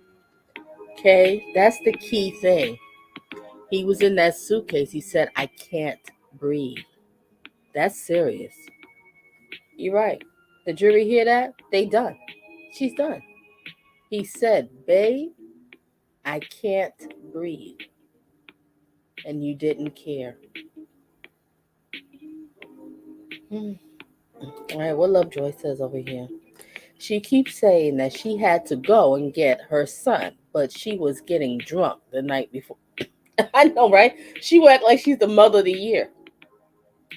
All right, what else Melvin said? Instead of helping, she made things much worse, of course. Kay says, bless her heart. He's reaching so hard. Yes, he is. This lawyer, he's doing the best that he can. But I have to give him so much credit because he didn't have to do this. But he just wanted, he's a fair lawyer. He wanted to make sure she was represented. He seen her sitting up there looking all clueless, you know. Oh boy. Unfortunately, he's wasting on this loser. But I can understand why he's doing it. So respect to him. Bathroom when you saw the suitcase or coming out of the bathroom? No, where our bathroom is, I would have to go to the bathroom here. And then when I turned around, I noticed the suitcase and I remembered. How did you feel when you saw the suitcase? I don't think I've ever experienced anything like that before. Describe it for the jury. I guess I was aghast, and I just can't describe the feeling. That's what she's doing. Lovejoy, this is all she's really doing on this stand. She just wants to humiliate him. She's smearing the man. The man is gone, and she still want to smear him. Look at him. She talked about the kind of music, everything. And he listens to. She's a bully. That's why I keep saying this woman is a bully. I know your ex-husband got some stories to tell. You just couldn't get him in a suitcase, but I know you did a lot of mind games on him. You probably gaslighted him every day. Every day. Feeling Bless you. terror to Bless you. a certain degree. I'm sorry, say that again now. It was terror to a certain degree. I just can't describe it in words, the feeling of remembering. And then he was still in there. So what did you do? I immediately unzipped the suitcase, and I was screaming, George, George, George, and I was shaking him. And I pulled him out, and I stretched him out flat, and then I began instantly trying to do CPR, and then was trying to look for a pulse or a breath or just anything, and was just screaming his name over and over and over again, and come on, George, and I continued CPR, and I continued CPR, and he was gurgling. And What color was it? what color was he? Yes. He was purple. At some point, did you call your ex-husband? Yes, when he started to gurgle, and I knew that my ex-husband is notorious for bringing my son over in very inopportune times when George is possibly drunk or doing things not appropriate for my son to see. And I just didn't know what to do. It was just a quick knee-jerk reaction. Ryan was kind of my go-to person because of my family being deceased, and I don't have anyone else that I can call. And I just wanted to ensure that he would not bring my son over in the process of all of this at some point. So you called him. I called him. Did you ask him what to do? Or did you just tell him to come over? I just told him to come over. Did you tell him that you felt like George was dead? Yes, I did. And how far? You said it's 5 minutes from house to house? Yes. Did you call him back? Yes, because he was taking so long. It felt like seconds for hours. Yes. I'm still doing CPR at the same time in the process of it. I'm No. doing CPR, I don't know how many times. Did he get there? Yes, Did he walk in? yes, Did he walk out? yes. What did he tell you to do? Call 911. What did you do? I called 911. Is that the recording we've heard here in this trial? Yes.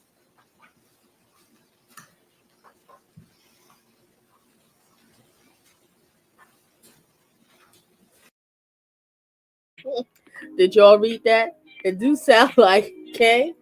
Sounds like her, don't it? Sound like her. I see you, Mary, up in here. I see you. Reason.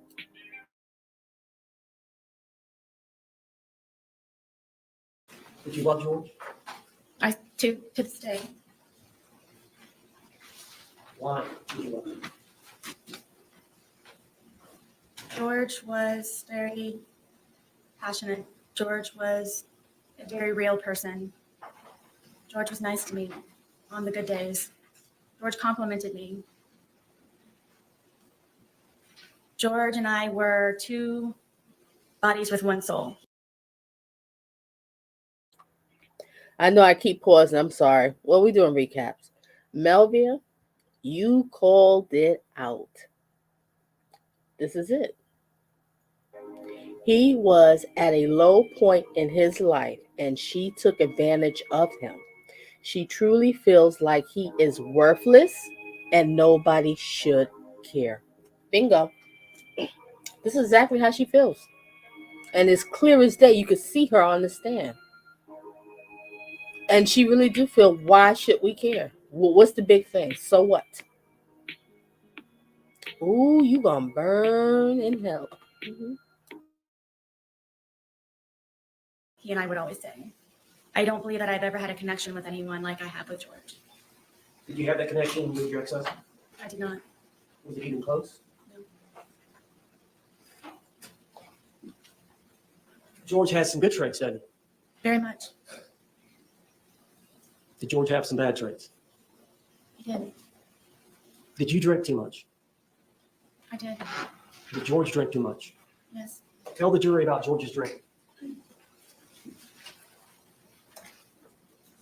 If George was able to, he would drink from sun up to sundown. And me having my son and trying to work and maintain the home and just have a life, a normal life as best as I could, somehow that upset George. And because I had a certain dollar amount from my divorce settlements, at one point it was from wine we could afford vodka. So This woman is wicked. I'm going to read this again what Melvia said. This is the truth. He was at a low point in his life and she took advantage of him. She truly feels like he is worthless and nobody should care. Listen to her. She's sitting there talking about he'll drink from morning to night. Like you wasn't drinking with him? We've seen all these body cams and you out of your mind drunk. He don't even look as drunk as you. Wow. All right, I have another clip here. All right, give me a second here while I set it up. Wow.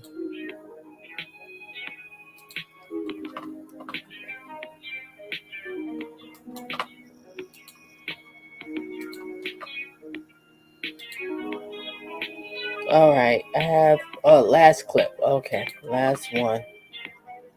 Let's check this clip out. All right, in this clip, what is this clip all be? Okay, shocking images revealed abuse Sarah Boone faced before boyfriend's gruesome death. Yeah, okay. All right, let's watch this, and this will be the last clip. It's about like, oh, how about it?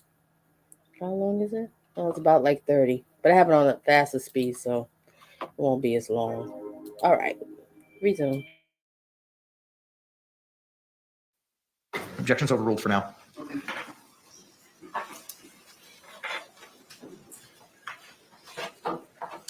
Y'all were together 3.5 years. yes, Is there times when he would get to a state of intoxication where he would get violent against you? quite often. Judge, can I approach the witness? Yes, as long as you show it to the state first, please.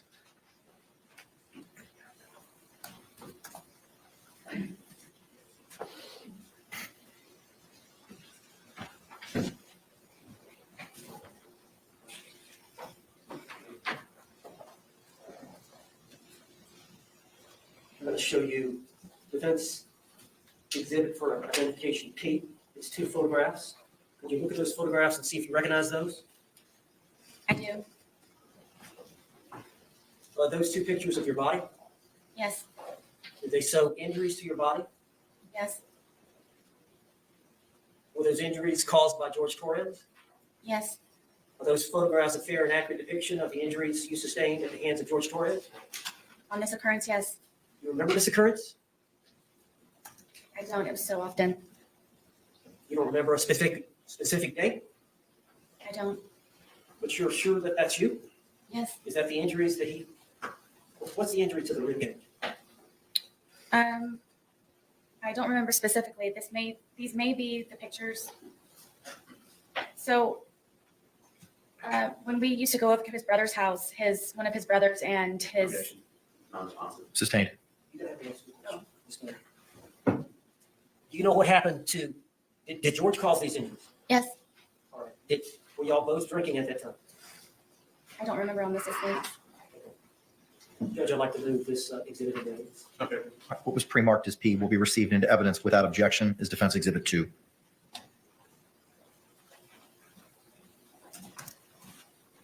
I'm not sure. Mr. Owens, may I get your time just in order, please? Thank you. Mr. J, would you be so kind? Thank you.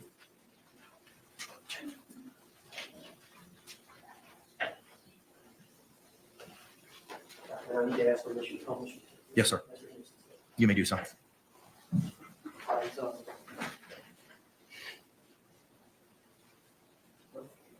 This is nice, Looks like I think there's a wheel on the top where you can use to. There you go.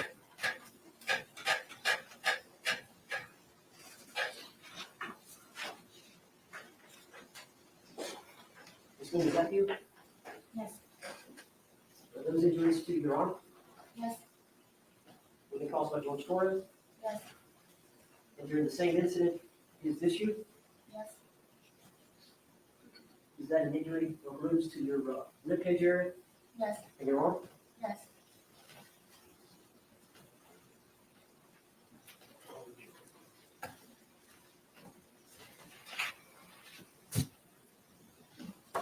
I'll show you identification, identification Q. See if you recognize that photograph.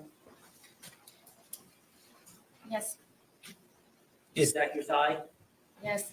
Okay. Do you remember this incident? Yes. Can you tell the jury what happened? I wanted to take my dogs for a walk and get off of the back porch. Were y'all drinking? Yes. And he was upset that I would rather go walk my dogs than sit there and continue to drink. So he slapped my thigh as hard as he possibly could and said, "You're not going anywhere." And it was a good smack on my thigh. Is that a fair and accurate depiction of the wound that you suffered as a result of Jorge Torres slapping you on the thigh? Yes. Judge, I'd like to offer human evidence. Okay. What was pre-marked as Q will be received into evidence without objection. Thank Defense you, 3. Francine, for the blessing. Thank you.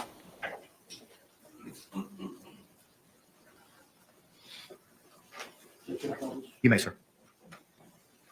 And for the jury's sake, is this the photograph you just mentioned? Yes.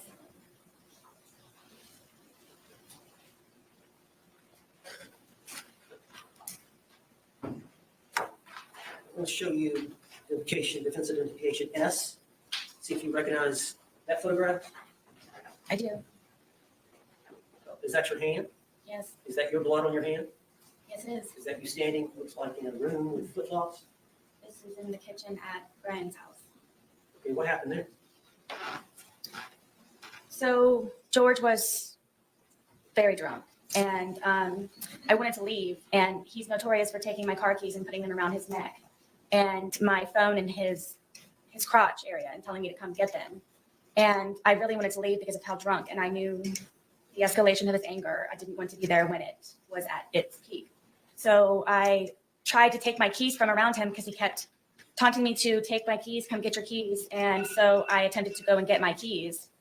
And so he ended up getting a butcher knife. And I had an opportunity to call Brian to come and help me, to please come pick me up, to come get me. And of course, he brings my son with him. And so I'm in the parking lot asking Brian to please help me get my car keys away from him. And there's neighbors, and it's a scene at this point.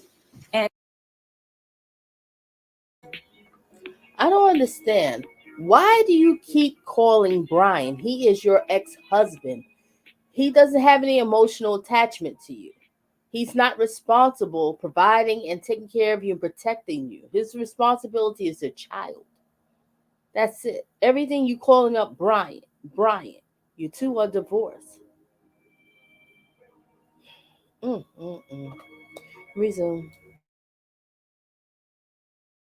And George comes to the doorway of my townhome wielding the butcher knife, saying that, do I curse?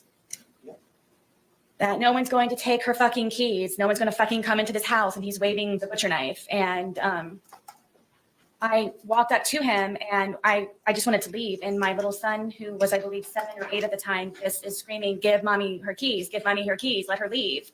Brian was even trying to negotiate with him, saying, "Please, you know she'll come back, just let her leave." So I went up to try and take the keys from him, and he was pulling on them, and I ended up pulling harder, and he pulled them back again to try to pull me in the house, and I pulled them even harder, and it ripped my finger. And at one point, I had lost the fingernail, and the tip of my pinky was severely gashed. Judge, I'd like to offer this. Okay. What was the pre-marked as, counselor?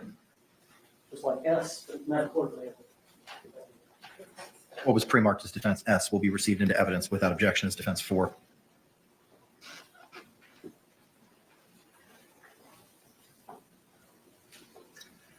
Ms. Boone, what the jury say, is this the picture you're referring to? Is that the nail or is it the arm still on? I believe so, yes.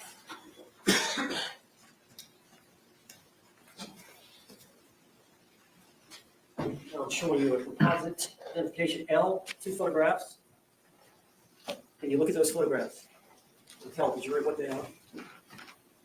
I wanted to eat, and while he was drinking, went and made myself, as quickly as I possibly could, a microwave bowl of, I believe it was broccoli and cheddar soup.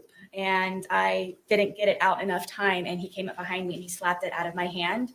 And it was a 2nd-degree burn. I went to the hospital for it. Are those fair and accurate depictions of the injury burned to your thigh? Yes. We'd like to offer identification L in evidence. What was pre-marked as L will be received into evidence without objection as defense 5. Permission. Yes, sir. You had to go to the hospital as a result of these injuries to your thigh? Yes. It Okay. was extremely painful. Is that a depiction of the burn? Yes. Is that your thigh Oh my God, yes. and your knee? Yes.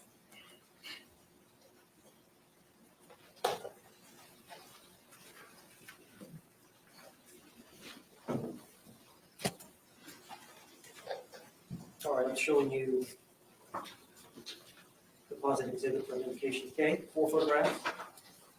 Did you look at those, all 4, before commenting?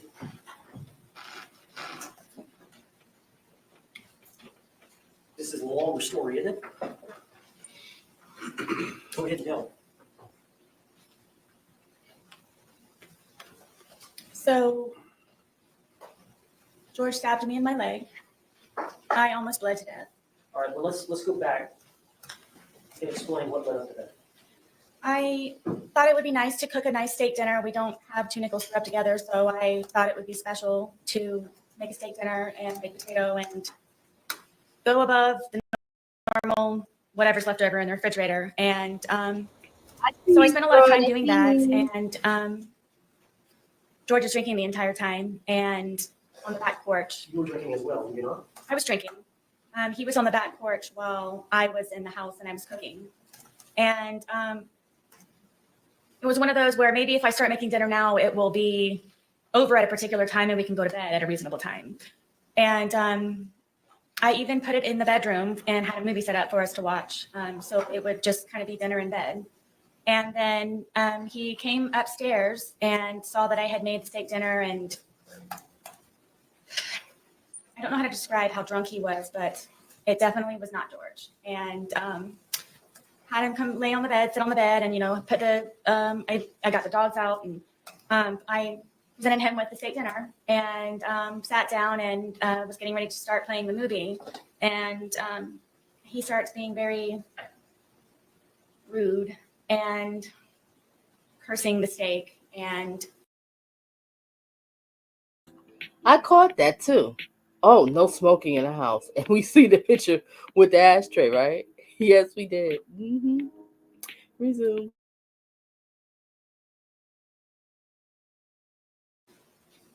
finding fault with it. And then, you know, I'm having to encourage him to eat. You know, if you want me to cut it up for you, I will cut it up for you. Did you want some more sour cream for your potato? What can I do to make you happier? And then he started to pull on me and kept saying that, excuse me, that I just want to fuck you on the steak and fuck you on the potatoes. And I took offense to that, and I kept trying to encourage him to eat. I started to eat. Is this just him really drunk and saying nonsense? I don't know why he was so angry that day. I don't know if it's because I got steak. I don't know. Most of the time I don't know the reason why. I couldn't take it anymore. Obviously I was not going to be able to eat. So I started to crawl off of the bed to leave, just the bedroom. And he told me again that I'm not going anywhere. And he stabbed me in my leg, and it crunched. You could hear a noise that it made, and blood just started to come out of my leg, just like a fountain. So I got off of the bed. He's starting to freak out. And grabbed me a towel. I got a wet towel and I'm sitting here holding the towel, and it's increasingly becoming even more and more saturated by the minute. It's just minutes. So I'm going through towels and towels. And I said, George, I think I need to go to the hospital. This is not. I know one thing too. If she really thinks about her son, she would have took that plea deal. But your son, what they say, is 14 years old, like first year of high school. He's gone. He don't be bothered with you. You're an embarrassment.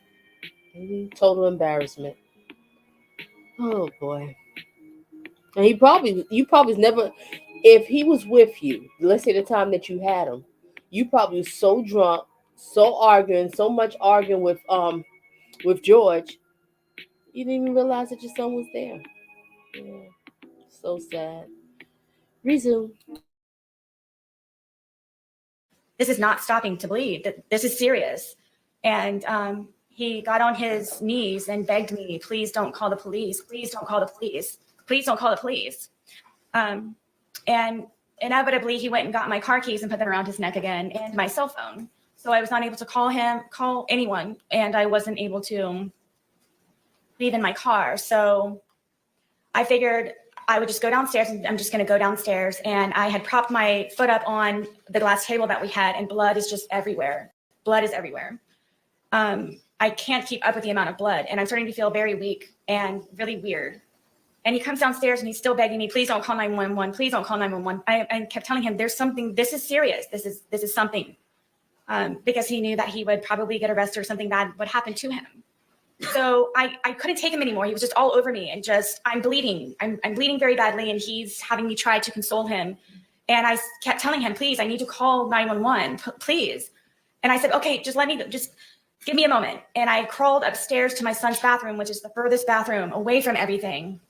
And I remember holding onto the sink, and I looked into the mirror and my lips were blue, and I knew I needed help. I needed help. And he came upstairs looking frantic for me, calling my name. And then I turned to him and I said, please, I'm going to die. I've lost a lot of blood. There's something wrong. My lips are blue. Please, please, we don't have to call an ambulance. If you could just take me, I'll drive, whatever. I'd like to know what TV actress that she's trying to play right now. What movie did you see? What crime movie? And you're playing a role. Sound like it to me. Because really, it seems like she's really acting.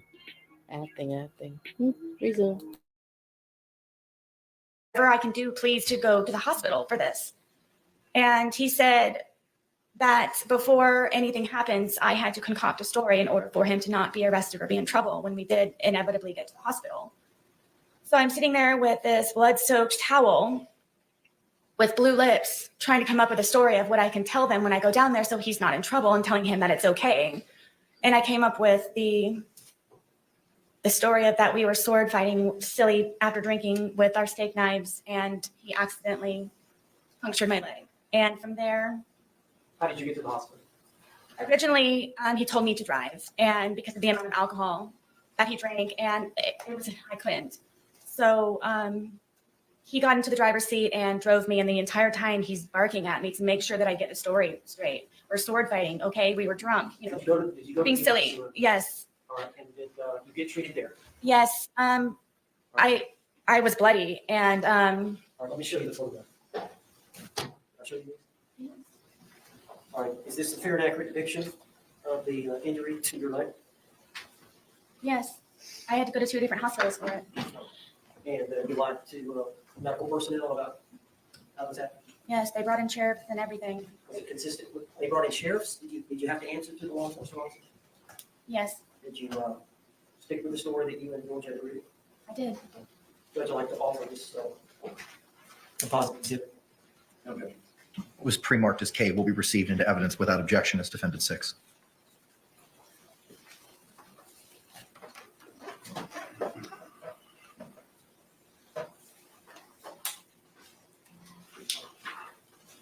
You may publish, sir. Thank you.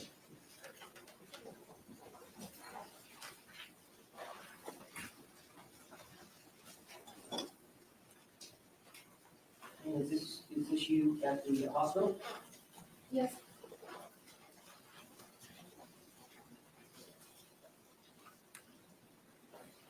Is this the stab wound to your leg? Yes. Is this a close-up of the stab wound? Yes. And did you hurt your foot? No, due to the injury, I had other problems with the surgery. But you eventually recovered? Eventually, yes, Do you have a scar to that effect? I do. Joe, could you step down, children? Mr. J, you may. There's a lock, sir. Out. All right, I don't know how best to do this, Judge, because we've got this wrong. Is this the injury here? Looks like there's an admission.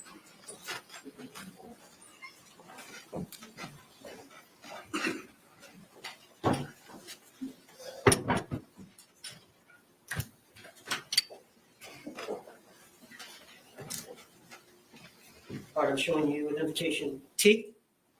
You recognize that photograph? Sarah, that's the last time any man's ever gonna touch you. You gonna have women touching you now. Resume.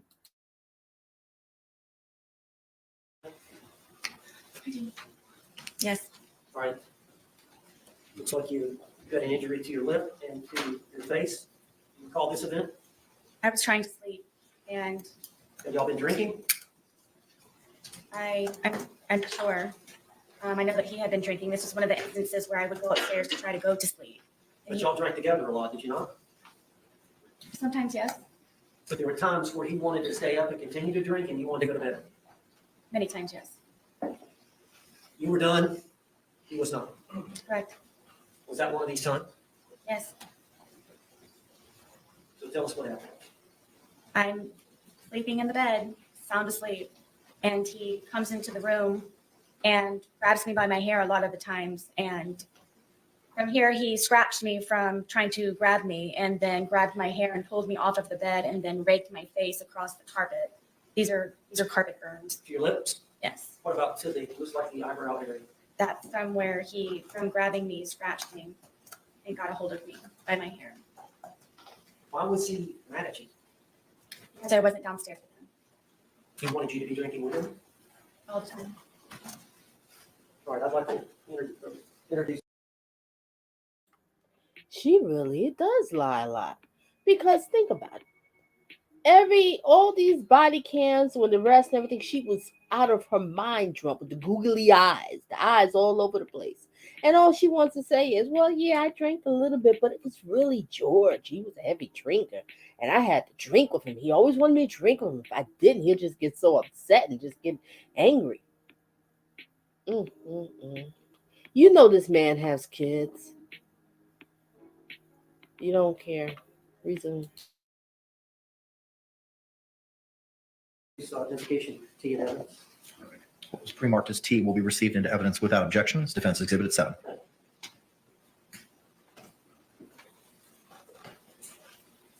Oh, permission. You may, sir.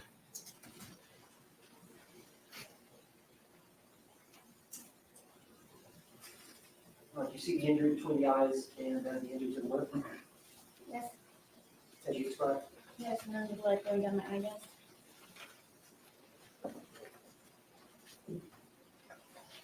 Showing you what has been marked as exhibit for identification, or defense exhibit. You, for identification. Yes, Can you describe that photograph? I can. This was the first time that I ever called 911.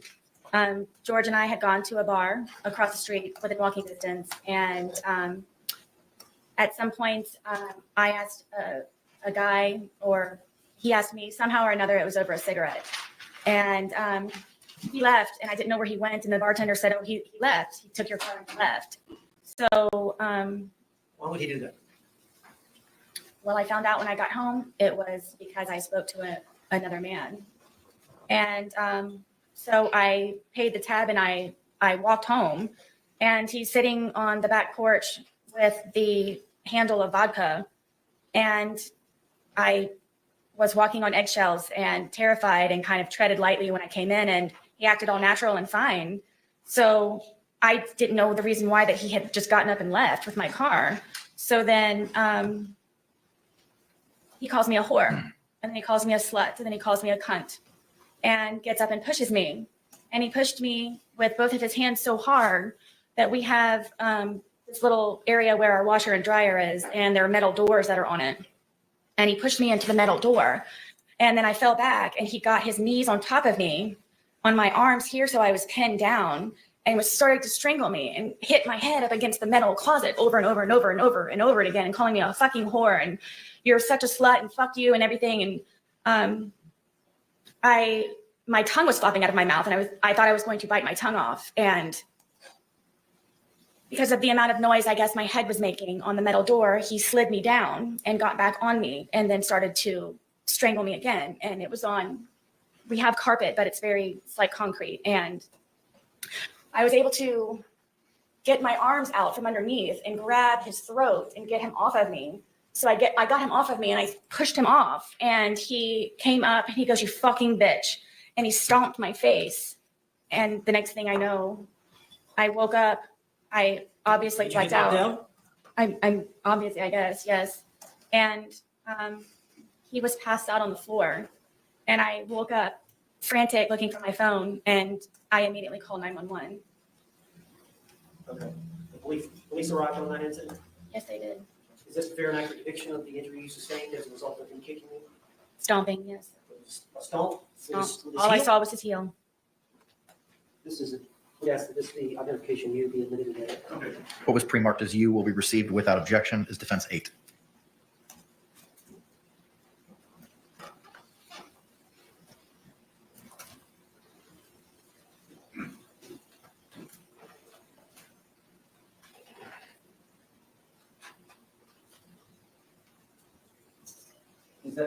Was that the next day, or is that a few days later? That's a couple of days later. And that's the bruising from the kicking of his eye? Yes. Now, the police were called, and we'll talk about that in a minute. We'll go through the details.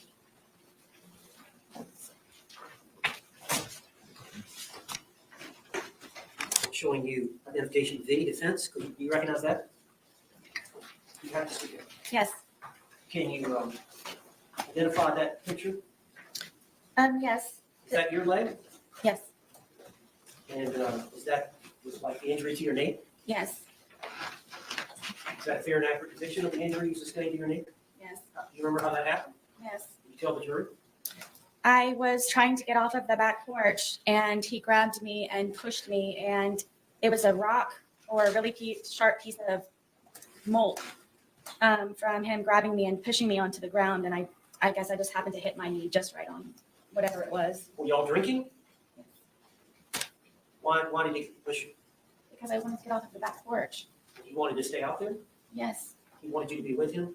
What's the deal with him wanting to be with you all the time? Insecurity, I guess. I don't know. Did you do your best to please him? And then some, yes. All right, I'd like to introduce the evidence identification. What was pre-marked as V will be received into evidence without objection is defense 9. Now, was Ben, were you treated for this, or did you self-treat? Show the jury now. No, that was just, I got the first aid kit that I had for my son, and I just cleaned it up. What? I said I got the first aid kit that I had for my son, and I just cleaned it up and put a Band-Aid on it. All right, I'm showing you identification W. Defense identification. You recognize that photograph? Yes.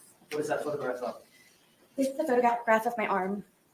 And is that a fair and accurate depiction of your arm with some type of injury? Yes. You remember this event? Multiple times, yes. Well, we're talking about this isolated event where this photograph was taken, the injury you sustained. Yep. Who injured your arm? Jorge Torres. You remember this event? Yes. You tell the jury about it. This was one of the instances where I would try to pull away from him, and I don't know how my arm started to do this, but from him pulling from this way, how hard he would pull, with me trying to struggle to get away from him, it would leave these bloody under the skin splotches. So he wouldn't hit you sometimes, he would just grab you and pull you. Yes, from me trying to pull away from him, that's the point of it doing this, from me pulling away from him. This is one of the many times y'all were both intoxicated. I mean, I can't say for sure that yes, but whenever it would happen, yes, I would be drinking. Identification W is evidence. What was pre-marked as W will be received into evidence without objection as Defense Exhibit 10.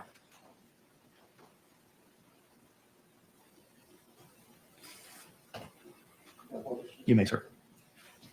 All right, it doesn't look like a wound or anything. Objection to commentary. Sustained. Tell me, you said it's just from the grip, him losing his grip? Yes, it would be from me pulling away from him, and whatever under the skin it was that it was disturbed from the amount of pressure of him holding and then pulling from me would create those on my arms. Okay. I'm going to show you Defense Exhibit X for identification. Yes. And what is that picture of? This is a picture of my ear, side of my head. Is that a fair and accurate depiction Yes. of the injury you sustained by Jorge Torres? Yes. Do you remember this event? Yes. Were you drinking? I at the time was not drinking alone. In this event, you had not consumed any alcohol. I mean, I may have earlier. This was another. I was in the bed trying to sleep. Where was George? Downstairs drinking. All right, and so you were wanting to go to bed, and he wanted you to stay down there with him? Yes, I was in the bed. All right, tell the jury what happened on this event. I believe this was the instant where I was in the bed and I used to barricade the door with our dresser. Why didn't you just lock it? All of the locks were broken in my house. Or They were from George taking them, including my son's. At one point, I could seek refuge in my son's room, but he broke that one as well. tell me, explain how that happens. Tell the jury. We can't read your mind. George wants me, which he has told me numerous times, that I am to be with him at all times and doesn't like to be apart from me or away from me. So whenever it was even just to go to the bathroom, sometimes he would go with me. And you have to understand, I have a 2-story, 900 square foot townhome, so there's not many places to go. So it just happened to be that it would be upstairs or downstairs, or I'd be in a particular room or not. So inevitably. Did you want some time away? Yes, I did. Even if it were just him upstairs or me downstairs or vice versa. So I rarely got to sleep. This was one of the instances because I had barricaded the door with our, 200-pound dresser that we had. And then I had my nightstand barricaded up against the bed, to where it was even more difficult from the prior times of him breaking in. And he would, I don't know how he would ever do it, but he would get himself in through the crack of the door that he would be able to wedge the dresser in the nightstand. And he pulled me out of the bed and told me I was going to die. And I believe it's this incident, and punched me. And punched you in the side of the head? Yes. Look at her. She trying to bring out a little cry there. She's trying. She's reaching. Okay, I think that's the last clip. Let me look again.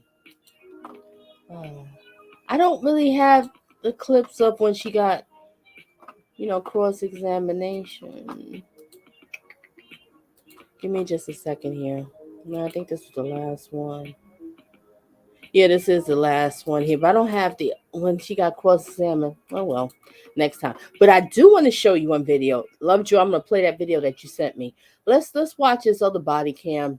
Because she claimed, he's always the one who's so drunk. It's not her, right? All right. Where is it? Okay, I'm just going to play this one, then I'll let y'all go. All right. But the speed is going to be on 125 on this, too.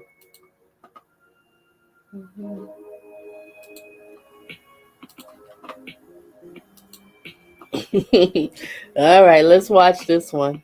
All righty.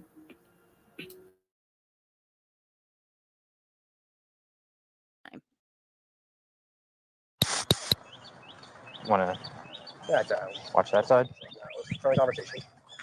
Hey, you guys think this one's outside there, but Junior Torres. Junior, right? Or Jorge Junior. Yeah, Jorge Torres Junior.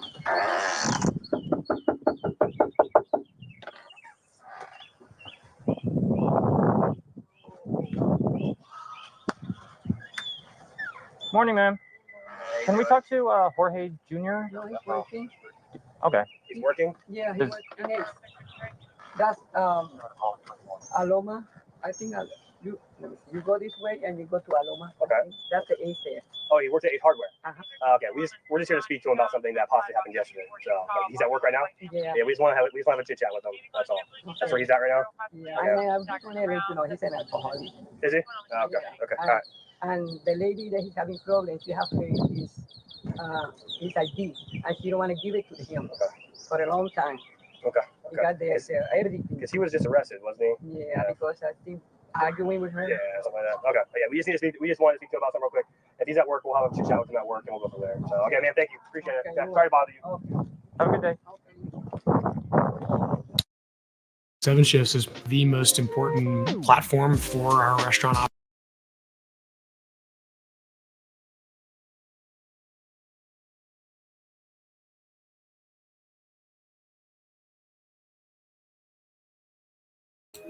Yep, Lovejoy, I think she was abusing him. Yes, she was. Now, if he's done all of that to her, then he was truly an a-hole.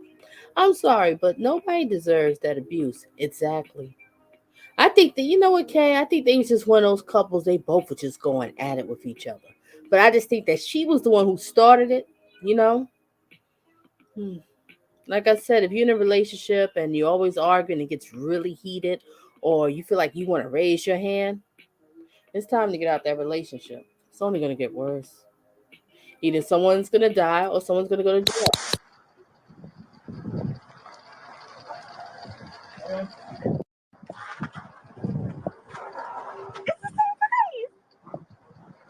So you guess you called for a reason, right? Call me 24 hours. Yep. Okay. Yeah, but you do realize he's here, though, right? Have you been drinking? I had a drink. Okay. It was raining. I did raining. No, look at the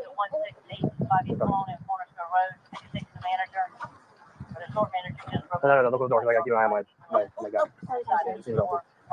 Okay, well. Disappeared in different directions. One of the area check, one of the Hispanic males. You know what's gonna happen? Had tattoos all over him. No shirt, gray pants. Yeah, I have to. He's here. Other one, tattoos. Yeah, you can stay right here. You can stay right here. He doesn't know that he doesn't know how to Another play. black male, no description. Look at her. And she said he was the one all time drunk. Look at her. Pathetic. And RQA, three white males. Plugging in area check. Why do we have to? We left earlier. We respected your wish, yeah, we respected your wish earlier, okay? But he's here. Okay. 24 hours. That's the only reason why. I have to let him go. You 35 can stay right here. You don't have to go. You don't have to know. You don't have to go. Transfer from Okie to her last night. Oh, here you can. You can sit by here. Stop ringing. It's just sprinkling. It's okay. Go in the corner if you want. Yes, sir. Hey, but I'm literally begging you, don't. Yeah, but you know he's gonna have to. Just stay. Don't come out here acting up. Okay. There's nothing you can do. There's nothing you can do. Why? Just the law. It's the way the law is, all right? So. I kind of want to give you a hug. No, you don't need to give me a hug. Yeah, it could have been buried. No, it's okay. No hugs today. Man, go inside. Go inside. We have a conversation. She's good. She's good. I'm trying to get her to go back inside because we're trying to do something over here. I know, but I'm trying to keep you away from there. You're not listening. You keep coming outside. Just go inside. Yeah, I'll come talk to you. No, don't have Rachel. There you go. Have Rachel. There you go. George, I'll do whatever I can. Okay. All right. George! What's your name again? I just said it's not trouble. That's all. There you go. Go call Papa Mom. Babe, I had no idea. Jesus Christ. Go inside. Call Mom and Pop. What? You're not going to do anything for him. There you go. They Call Mom won't and Pop. answer. You can't do I'll anything make for Jimmy him. go over there. Babe! Stop screaming at him. See, she don't listen. I know. No. Go back inside. Sure. Go back inside. Go back inside. Jesus. Do you need Jesus right now? I don't need Jesus. Go inside. Did you hear this lunatic? We gotta rewind.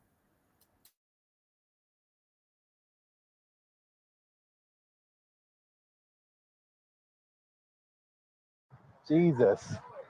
Do you need Jesus right now? I don't need Jesus. Go inside. Go inside. Why do you keep coming out here causing problems? Go inside and call Mom and Pop. He's insane. There's nothing you can do for him out here. You're not gonna hug him. You're not gonna go talk to him.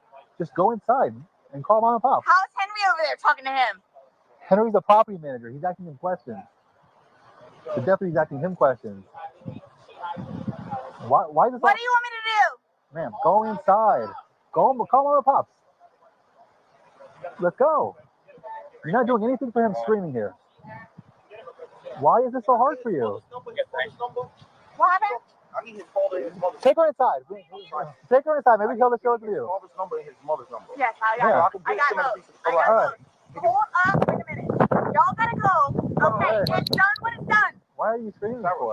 I need the number. Goodness gracious. I have it. I know. She's on something. No, they got the message against him last week. He has no contact order. He has no. Okay. I know how it feels to be locked up without a number. Yeah. Can you write his mother and his father's number? Come inside. Come on, let's go. You need anything with me? I need you to go inside in the next 5 minutes. Goodness gracious. All right, go. George! Yeah, you got to hurry up. It's on the floor. All right, bud. You need help for anything? No, we don't. We have our information already.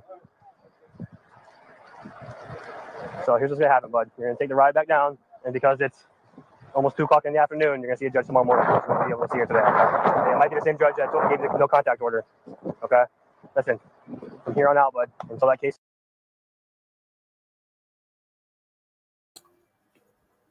Look at him. This really is a little man. Come on, ladies. Let's talk about this. Excuse me, gentlemen. It's obvious. She was bullying this man. Now look how he looks, right? I know this picture is probably, he's older and stuff, but see how his face is more full? Even his beard. He got with Satan's daughter, and look what happened. This part is really sad to watch. To see him like this.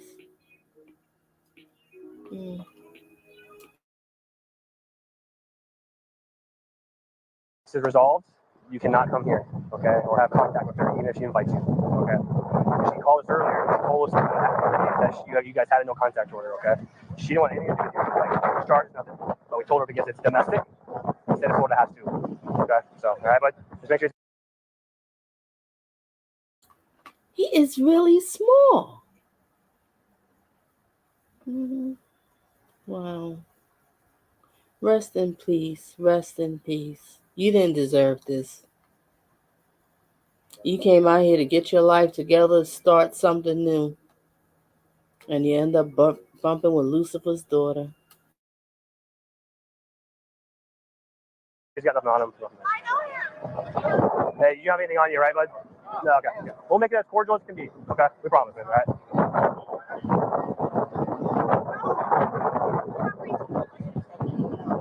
What you say?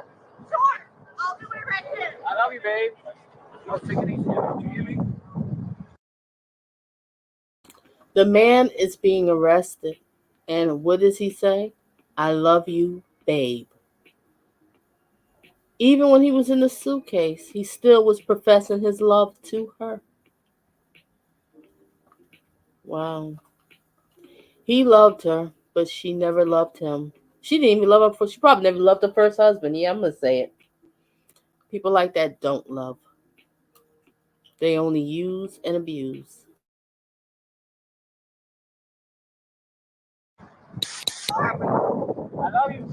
Call Pop and Mom. Tell them that I'm. Hey,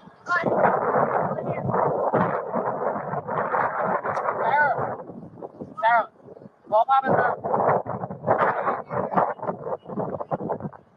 I'll make him go over there and do it.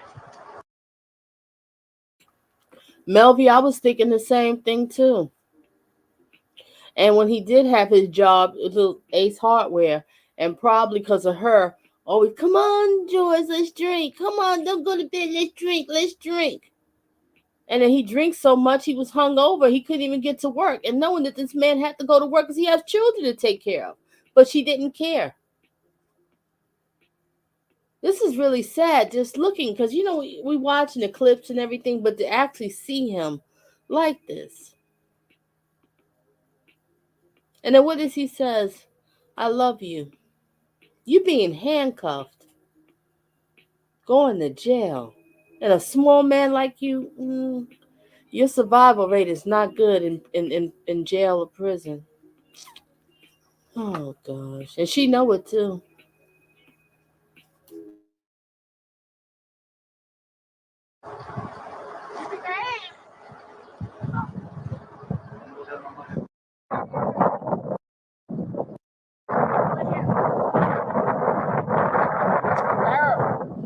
Sarah, call Papa now. I'll make him over there and do it.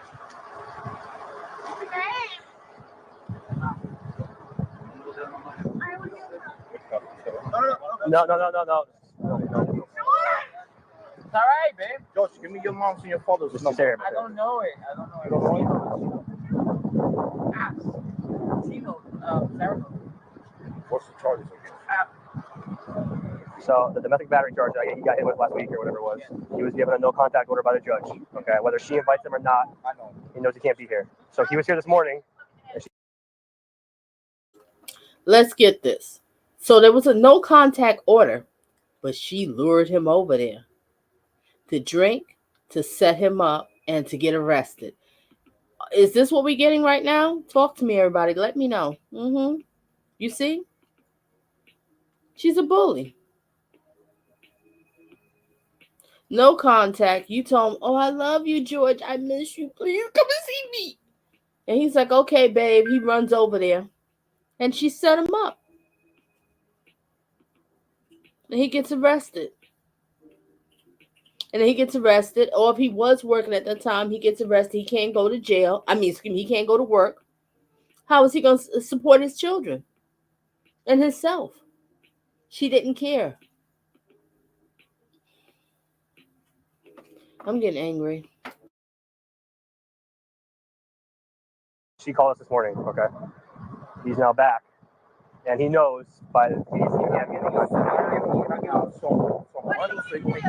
No, he gets a phone call when he's down there. Yeah, he gets when he gets in. Well, if you have a piece of paper real quick, you can get it for me and we'll give it to him.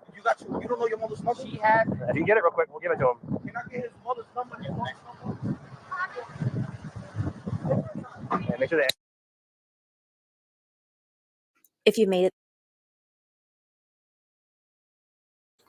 Shout out to Transparent Tea for that.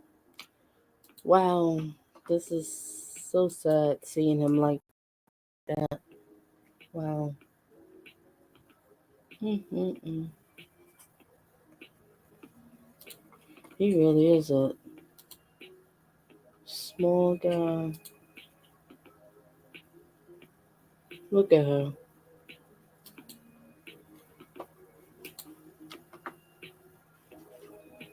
She lured you over there to set you up. Men, watch out for these women out here that put these order protections out on you.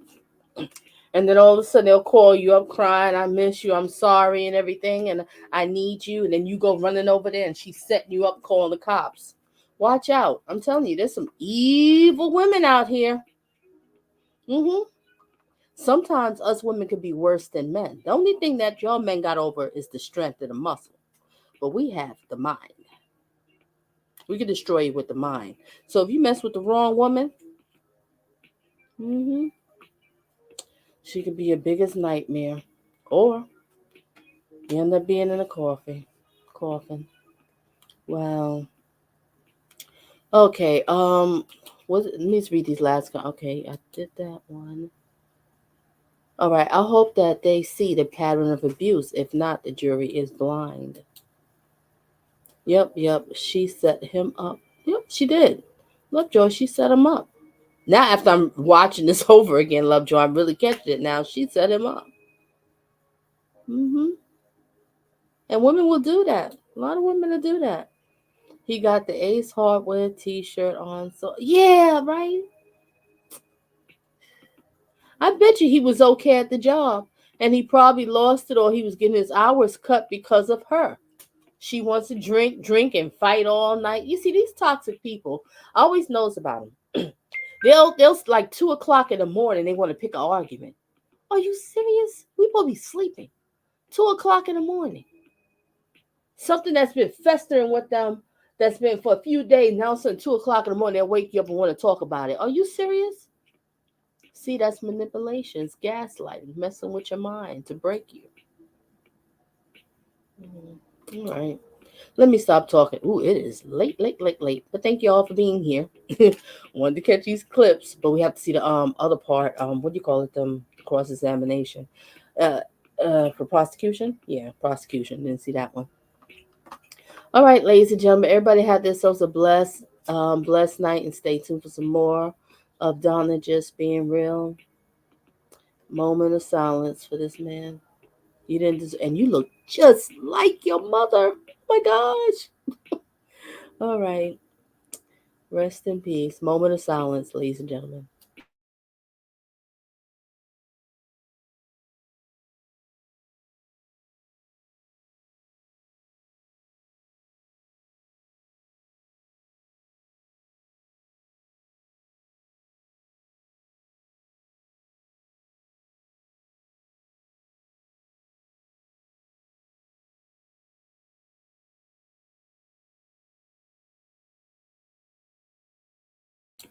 Exactly, Melvia.